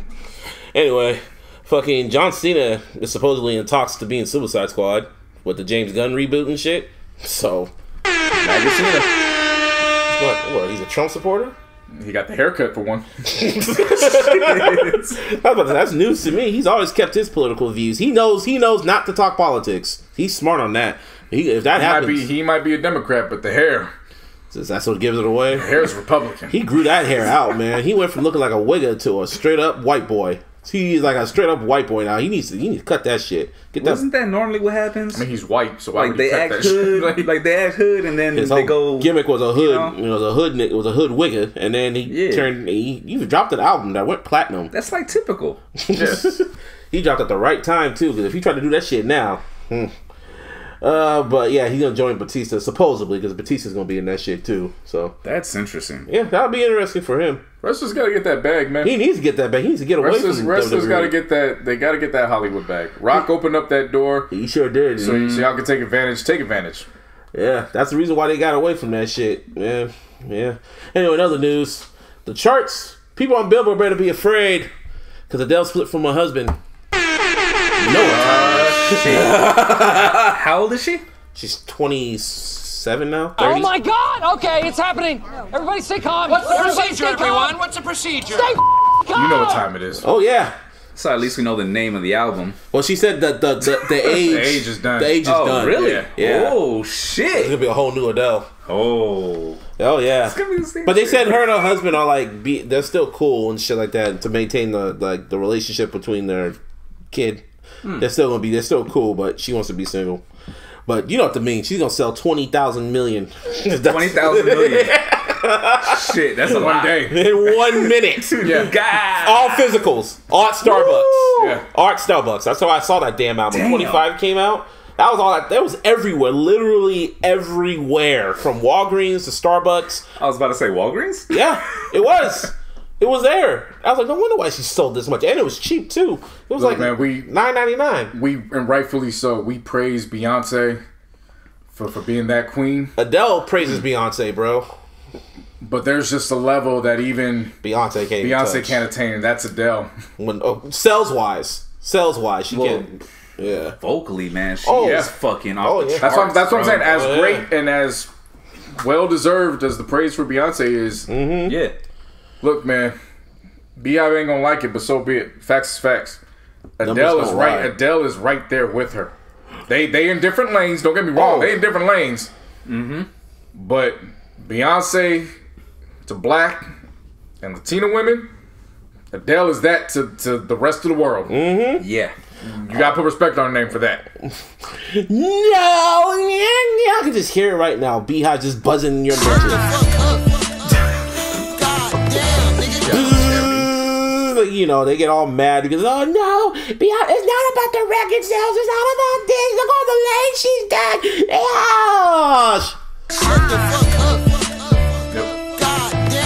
And that's one thing about the documentary, where it was like, I understand how you stand for that. I mean, my favorite artist does something like that. I'm rocking with that too. Yeah, for sure. It's just standing as a whole. It's still a concept. They look at Beyonce like a god. They look at her like a god. See, I can't Someone look on at anyone Twitter, like that. someone on Twitter said Beyonce is God, and I retweeted that shit. And I'm like, when the day of judgment comes, God's gonna bring this tweet up, and then he gonna bring that tweet up like a PowerPoint and look at you and say, "What's the first commandment?" Then he gonna hold up the receipt of them $50 socks, and you all the way fucked. For real.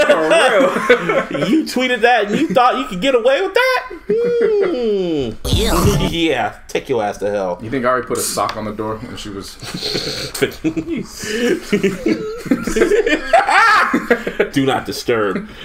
Did they even have those back in those days, man? A girl does not need disturbance. You wildin'. Anyway, oh yeah, Freddie Gibbs. Side note before we get into his album and shit, y'all need to follow Freddie Gibbs on Instagram, man. His IG stories are fucking hilarious. You having a bad day? Just look at his IG. It's World Star Hip Hop. I'm gonna follow Freddie Gibbs because he's a motherfucking G. Well, he's a G, but his IG stories are fucking hilarious, man. It shows what crackheads would do. Like, it's like, where do you find these videos, bro? Like, it's wild. But I love it. Fucking love those. Anyway. Gangsta Gibbs, man. Gangsta Gibbs low-key shut down hip-hop Twitter yesterday, or whenever the day we found out. What do you do? He did an interview overseas, and they were talking about the upcoming album. This nigga revealed the features. On one track, he has Push and Killer Mike. Pusha T and Killer Mike? On one track. Oh, wow. They're featured together. On another track, he has Anderson .Paak. Oh, wow. On another track, he has Mos Def. Whoa. And Black Thought. And on another track, he reunites with Black Thought because Black Thought was on Shadow of a Doubt. So Black Star, pretty much? He has Black Star on his album. Oh, shit. That's wild. No, Talib and... Nah, yeah, Talib. Yeah, it was Talib. No, Wow. Black Thought was on the Black Thought, damn. Yeah. Man, Mos Def and fucking Black Thought. That's fucking wild. I mean, he got Mos Def. Oh, or what's his name? You saying Ben? Yeah, Yasin Bey. Nah, you Mos Def.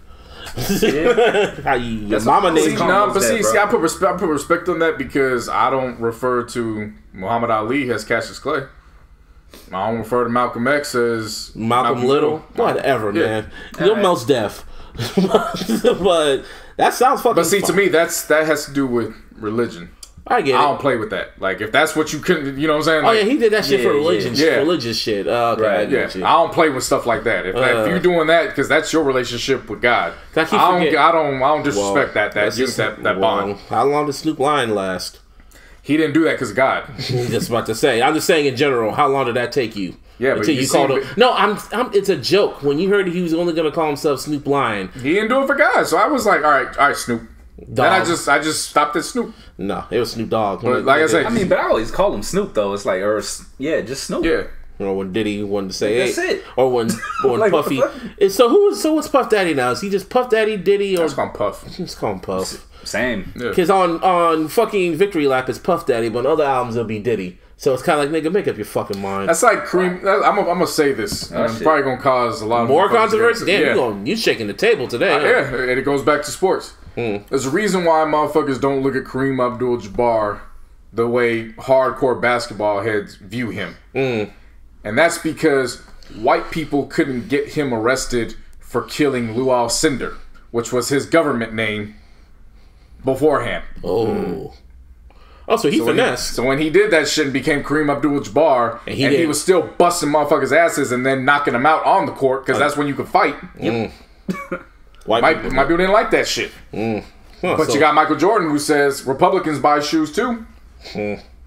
So pretty much Kareem didn't OJ himself is what you're trying to say. I'm just going to say this. Well, you know OJ, you know, the episode 5 himself. I'm just going to say this. A lot of people bring up Michael Jordan's accolades. There's only one other person that could match him bar for bar with those accolades, and that's Kareem Abdul-Jabbar. Oh, obviously. He's got 6 rings. He's got 1 more MVP. More points. Yeah. Had a longer career. Yeah. You know, if Bill Russell longer. If Bill Russell was here, he'll walk in here. Literally won on... Well, Bill Russell will say he agrees. I know, but he'll just flip you off with all the rings he has and just walk away. That's what he does all the fucking time. Ish.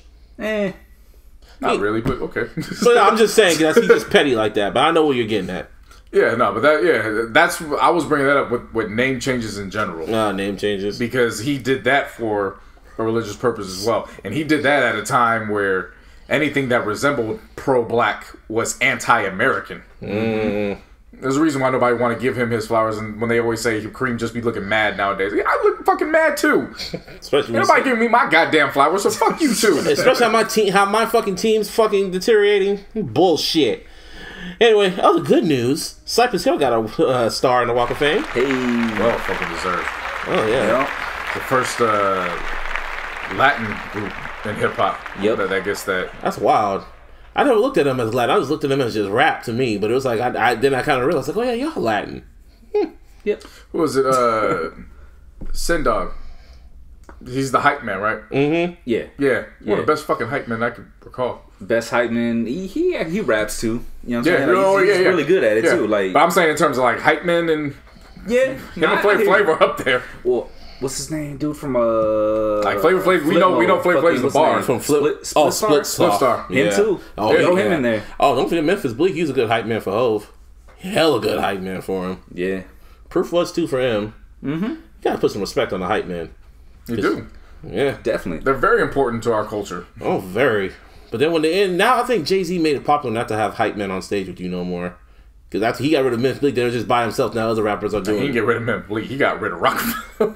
No, but he's still cool. No, but he got rid of all them niggas. No, but he's still cool with Memphis. That's the thing. He's still cool with Memphis Bleak and shit. And even when he got rid of Rockefeller, he still brought him on tour for like the Blueprint 3 tour, and he was still of course. And then one day he just stopped popping up, and I was just like, "Where's Bleak? Not Bleak." And that's when he came out with the bankruptcy and said he was broke. And then Hov, yeah, he said Hov was pissed. He's like, "Why didn't you call me, nigga?" And then gave him a loan. He's like, "What the fuck, bro?" Yeah. But yeah, Memphis Bleak was a good ass hype man for Hov. He really was, and I was like, you should have him there more often. But then, Be Real is highly underrated for his role in hip hop as well. Overall, like the way he stands for the merging of hip hop and the cannabis community. Yeah, his role, like we credit Snoop for that all day, every day. Right. To a lesser degree, Ice Cube because of the Friday franchise. Yeah. Be Real is out there in them streets. How high? Too. Yeah. The first, the only How High. Right. But yeah, you gotta put some respect on Be Real. Put some respect on Be Real's name. On his first album was Dr. Green Thumb on there. You know what I mean? Like that set the tone pretty much. Also, I was very glad to see they got that star. Shout out to Slim Thugger. Yeah. One of those. And then a round of applause. I want to start trying to find stories like this to end the week on. Another positive one. T.I. had something positive too. Yeah. So Slim Thug has founded Boss Life Construction. So they go out and they venture into different cities and then they restore the abandoned homes that pretty much have no value. They not only turn them into homes that have value, they then get low income and disunfortunate families and basically pretty much put them in there for the lowest of costs. Damn. That's wild. Like that's just fucking tight. Yeah. Like I want to find stuff like this that resembles what Nipsey was doing. Yeah. To show that, Nipsey may have been at the forefront, but it doesn't stop with Nip. Like there's so many other acts that are out here who are doing what he has done. Maybe not to the same degree, but they're out here. Yeah. There's another one that comes to mind too with everything he's done in the Silicon Valley. Don't forget about what Akon doing, fucking saving Africa and shit. Akon is Black Panther. Period. He's T'Challa. Yeah. If he had the money, Africa would be fucking Wakanda right now, dog. Yeah. Like shit. Also, that R&B singing shit, that's just a front. That's just something. That's just pennies to him. Yeah. Anytime a villain got to get his ass whooped, he goes on tour. Yeah. To match up with the dates. Like if you hear Akon on a feature, you really know he has time to do some shit. Yeah. It's like a favor. He don't need the money. He got that Lady Gaga money. Yeah. When he signed Gaga, he saved Africa. So thank Lady Gaga. Oh yeah, T.I. did some shit. He freed people from prison the other on Easter. Like he got, I saw it on Double XL. Yeah, I saw that was with just at the Atlanta community as a whole. Yeah, they were getting non-violent first offenders. Yeah, they were raising all this money, and they got a bunch of them out on Easter. I think it was 23, like 23. Yeah, people. I think it was to the quarter, like what 57,000. They were coming up with all this bond and bail money. Got them all out. They were able to get as many as they could out. Hallelujah. Yeah, that's wild. Yeah, but are you ready, JC? It's about that time, man. Are you ready? What we've been building up for, nigga. I told my sister, I was like, we Uber into the movie. I'm not even taking my car. No point even trying to find a fucking. Are you ready for this movie? Are you ready for Endgame, nigga? See, I'll tell you what I'm not ready for though. What? Endgame into Schoolboy Q into Game of Thrones. I'm not ready for that.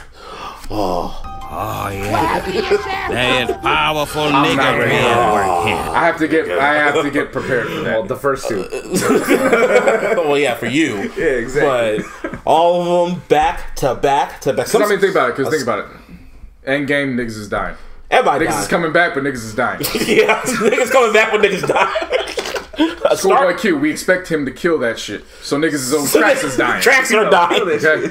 Game of Thrones. Everybody dying. That motherfucker. The dead included. They dying again. It's gonna be Thriller. It's like, nigga. Man, Thriller and fucking Braveheart had a kid. In one. They saw, when they saw Nightwalker, it was like Michael and the zombies just shut up. Just dun dun dun. Just, nigga. What was the last nigga said, these niggas out here is arguing over pussy? Night King in 4, nigga. Night King in 3. There's only like what 4 episodes left now. Yeah, 4 episodes. 4. I don't know who. I think Arya dying. Somebody came up with a theory. They was like, "What if this nigga ain't even at Winterfell? What if he's at King's Landing? Yeah, and he takes over that whole fucking kingdom and then makes his way to Winterfell. Yeah. He just sent his army over there as a what's it called, distraction. Yeah. Because he has a dragon. We didn't see the dragon yet. We didn't know what. We saw the fucking trailer. They didn't show much. Yeah. They said it's gonna be the longest battle. See that Crippen dragon? Shit, Crippen. even the flames are blue. Yeah, bullshit you not. That nigga's flame went from red as a living dragon to blue as a dead walking dragon. Yeah, his flame is blue. He turned to a Crippen. He's Crippen.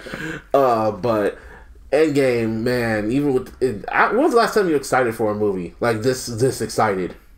For a movie? Mm-hmm. Well, you really making real time calling off work just to see this shit. Be the first to see it. I'm trying to think when was the last time. All eyes on me. You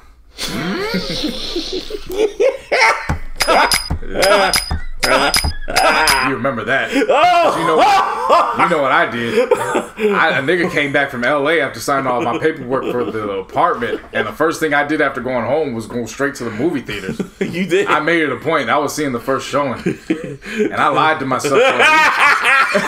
You even called. I called you after I got out the movie. I don't know, bro. Nah, man, I saw Park for the last time. And then the more we I didn't say it was good. I just said I got to see Pop. That's all you said. Argument. But then you kept that argument. You even texted me during the movie. This movie's dope, dog. I remember you texting me that. You did. Yes, you did. Either I probably said, "Yo, he's Pop. This is dope." No, you said the whole movie was dope. I remember the texts. I was halfway through, so couldn't have been that. Damn, you remember when you? Damn, I'm telling you, man. I don't know how many times I gotta tell you this shit, bro. It was probably his performance. Like, yo, this nigga's Pop. He was probably Pop. saying that was dope. Like, JC got the timestamps, bro. Dead ass. I just remember that part, and I just remember getting out like, dude. And we were talking, and we kept talking. You were like, yeah, motherfucker. How many, man? I sometimes just rewatch it just to hear Afeni say motherfucker, motherfuckers.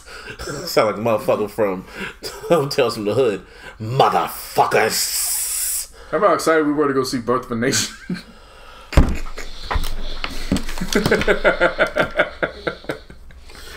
Watch my Niners get trashed, and then we go to see the fucking trash ass movie.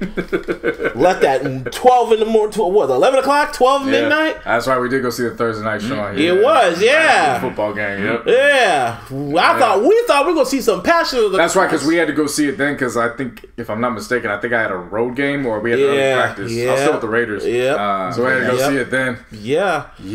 And both me and you just looked at each other and throughout the movie. You did applaud when the first slave owner died. I did. I'll do it again too. But it wasn't any other movie I see where a slave owner chucks the slave owner and his family, I will stand and applaud. I don't give a fuck. But it wasn't as graphic as I expected it to be. That's the only thing. That's why I sat down. If that was Quentin Tarantino, boy, he would have went all out with it. It would have been crazy. Oh, saw what he did with Django. Oh yeah, if he would have did Birth of a Nation, that would have been the Passion of the Christ of slave movies. Man, that's what we thought Birth of a Nation was. Passion of the Christ of slave movies. I said it like once already. Man. Saying, nigga. You remember Passion of the Christ? That shit was wild. That's what I was expecting with Birth of a Nation. Instead, we just got a regular ass slave movie. You know, same old hangings, same old. Even the fucking torture scenes weren't even as bad. I don't feel bad. We've seen this shit before. Damn. I think Dark Knight, the first Dark Knight, that was the last time I was really, really excited. That was one of those ones where it lived up to the hype. So yeah, Infinity War did too. I'm staying away from the franchise. Which one? Because you get hype. You get hype for the ball. So it's I'm staying away from. We can't say franchise. Star Wars. How about Lord of the Rings? Nah. Yeah, I saw them all. Yeah, but me too. And Harry Potter. 11, so we gotta stay away from Harry. We gotta stay away from the sagas. Never pretty seen much. any Harry Potters. Okay, I'm trying to think. What's other ones? I can't even think of anything, dog. Like honestly, that you were that excited to see. Like off the top, I can't think of anything. You know, you always high. Yeah, exactly. I'm trying to think. If you stay away from sagas, straight out of Compton. Yeah, I was very excited and like you know what? Yeah, definitely. Yeah, for sure. I was ready. Yeah, and the fact that we went as as a football team. I think so I was like, we were at training camp, and we got a private showing, and Ice Cube actually he did a personalized video for the team. Oh, shit. LA Raiders, all that shit. Yeah, that he played before and shit. I think that was dope as fuck to go actually see Straight Outta Compton with the Oakland Raiders. That shit was fucking dope. I mean, that's a flex, bro. Yeah. I don't give a fuck. Hey, I think Friday Night Lights was. Remember that one? I think that was one of those, like, once I seen it. I was excited because like, I was on a football team, and I remember, like, we were all excited, and then I guess as a team, and like we all decided, hey, let's go see the damn movie. I was hell excited to see that shit. So I wasn't excited because I read the book. How was the book compared to? I never read the book. And I remember thinking, I was like, I gotta see this nigga booby my house. You gotta say it with like a southern drawl because it's all you could hear. Dude, that shit. I gotta see all this shit with this nigga. Me and my teammate used to always make fun of that scene when he found out his career. Like, you gonna ruin my football career? You gonna ruin my football career? Who paying you? Yeah. You laughing? It was like the most saddest part of the whole movie. It really was. This nigga run back to the car, cry like a little bitch. Like fucking. I don't want to play football. You know, he's gonna cry in the car. That's one of the definitions of the EP. Crying in the car. Yep. Take your black ass out and go get a job, nigga. No, shit. But then he goes and plays the game anyway, and he ruins his football career anyway. Fucking idiot. That's what you get. Good times. The TV show was. Have you ever watched the TV series? TV series was good. That was fire. That's how Michael B. Jordan really got his like acting props. Was in that one. Hopefully he wasn't British, like on some secret agent shit. Because I'm still mad about All American. That nigga really. I thought that nigga was from LA, but that nigga's from. You can't be British and be in Fruitvale Station, man. Yeah, nah, that don't work, nigga. I swear to God, man, that shit pissed me off. I was thinking he's from LA. You ain't never seen a British nigga be a Bay nigga ever in your life. That's on mamas. I thought he was from LA though, but this nigga is a UK ripping Crenshaw. You know, I only say on mamas. I only say on mamas when I want niggas to know where I'm from. Yeah, for real. So I had to put that's my explanation. Like for niggas that don't know, that is Bay 10. That's language 101 on mamas. Seriously, you ain't never heard no Brit nigga play no Bay nigga ever. Don't put that in the universe because if there's another great movie that comes out and it's like the greatest Bay Area movie and it's like, damn, who played him? Oh, this nigga from the UK. I'm blaming you, JC. I swear to God. King, I gotta catch them hands. Someone gonna die. We gotta find that actor. He gonna shield powerbomb through a table. That's what's about to happen. Because that shit pissed me off. I don't know why it pissed me off because I really thought he was from LA. No, because he did it too well. None of these niggas acting. They're actually from the area that they play in. I was just gonna say, yeah, like he's an actor. So be it. How you feel about 21 Savage? Well, shit. That's how I felt. It was like that about 21 Savage. 21 what? How you feel about 21 Crumpets? 21 Crumpets. 21 Crumpets.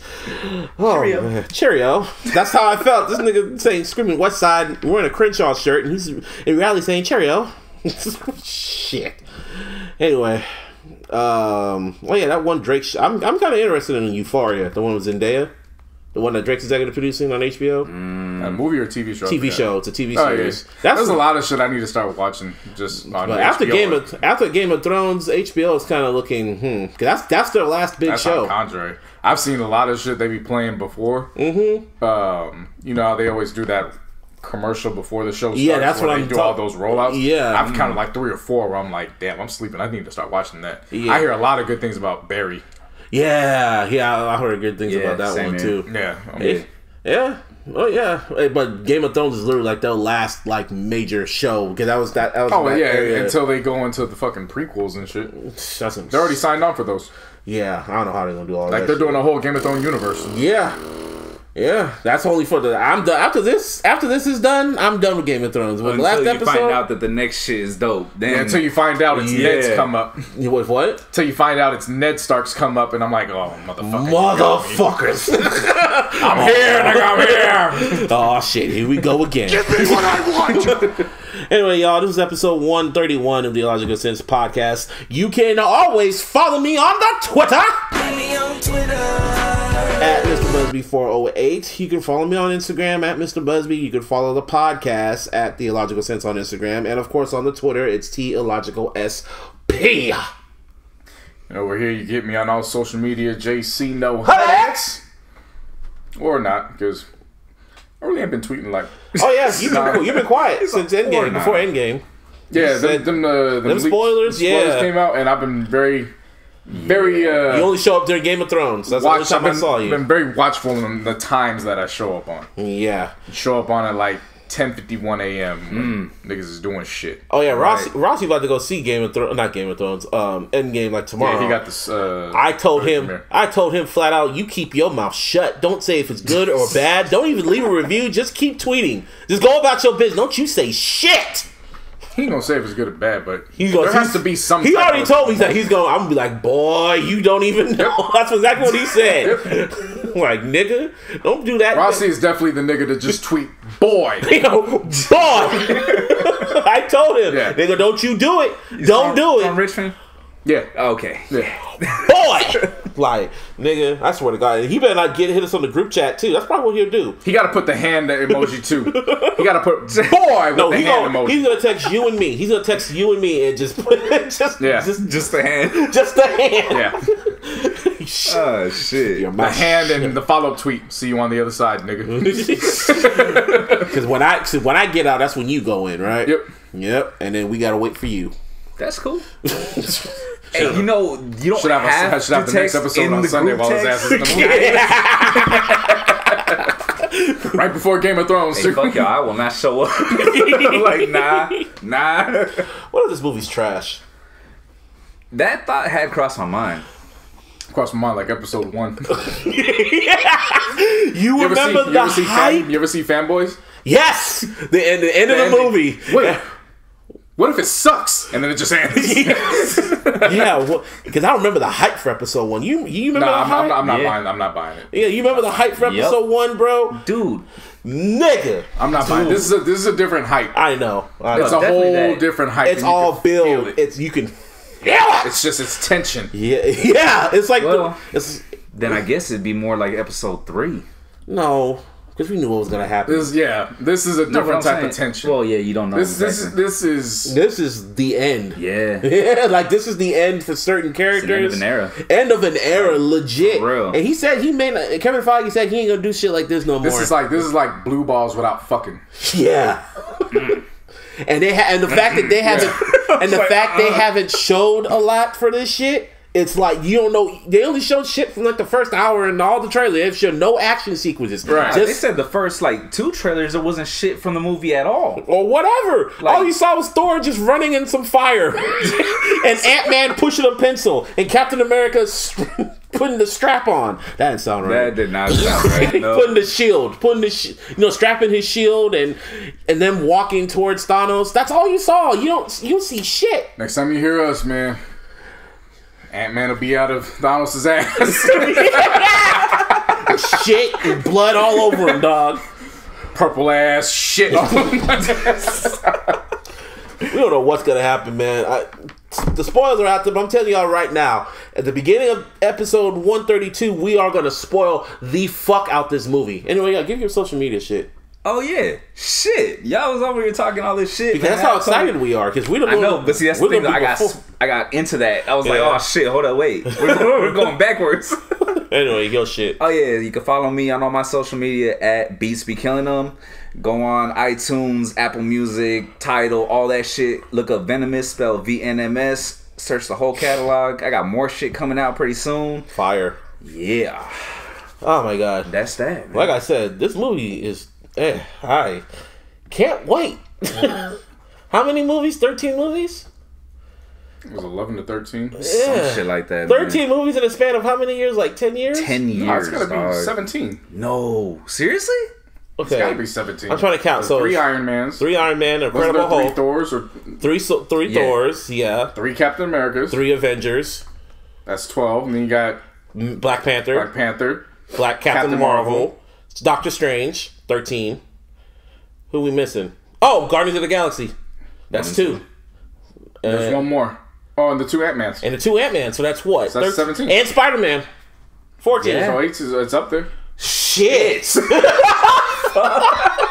there. And we're not even counting the Netflix TV shows. We're not counting. Nah. That shit don't even for $6.99 Disney. Like that. Disney, Disney. I'm naming my firstborn Disney. For $6.99, shit. Shit. You're not even counting gauges to shield either. Shit. Oh, Nigga. fuck you, DC. That's how we ended this episode. Fuck you, DC. And we out. DC like, damn, nigga, what I do?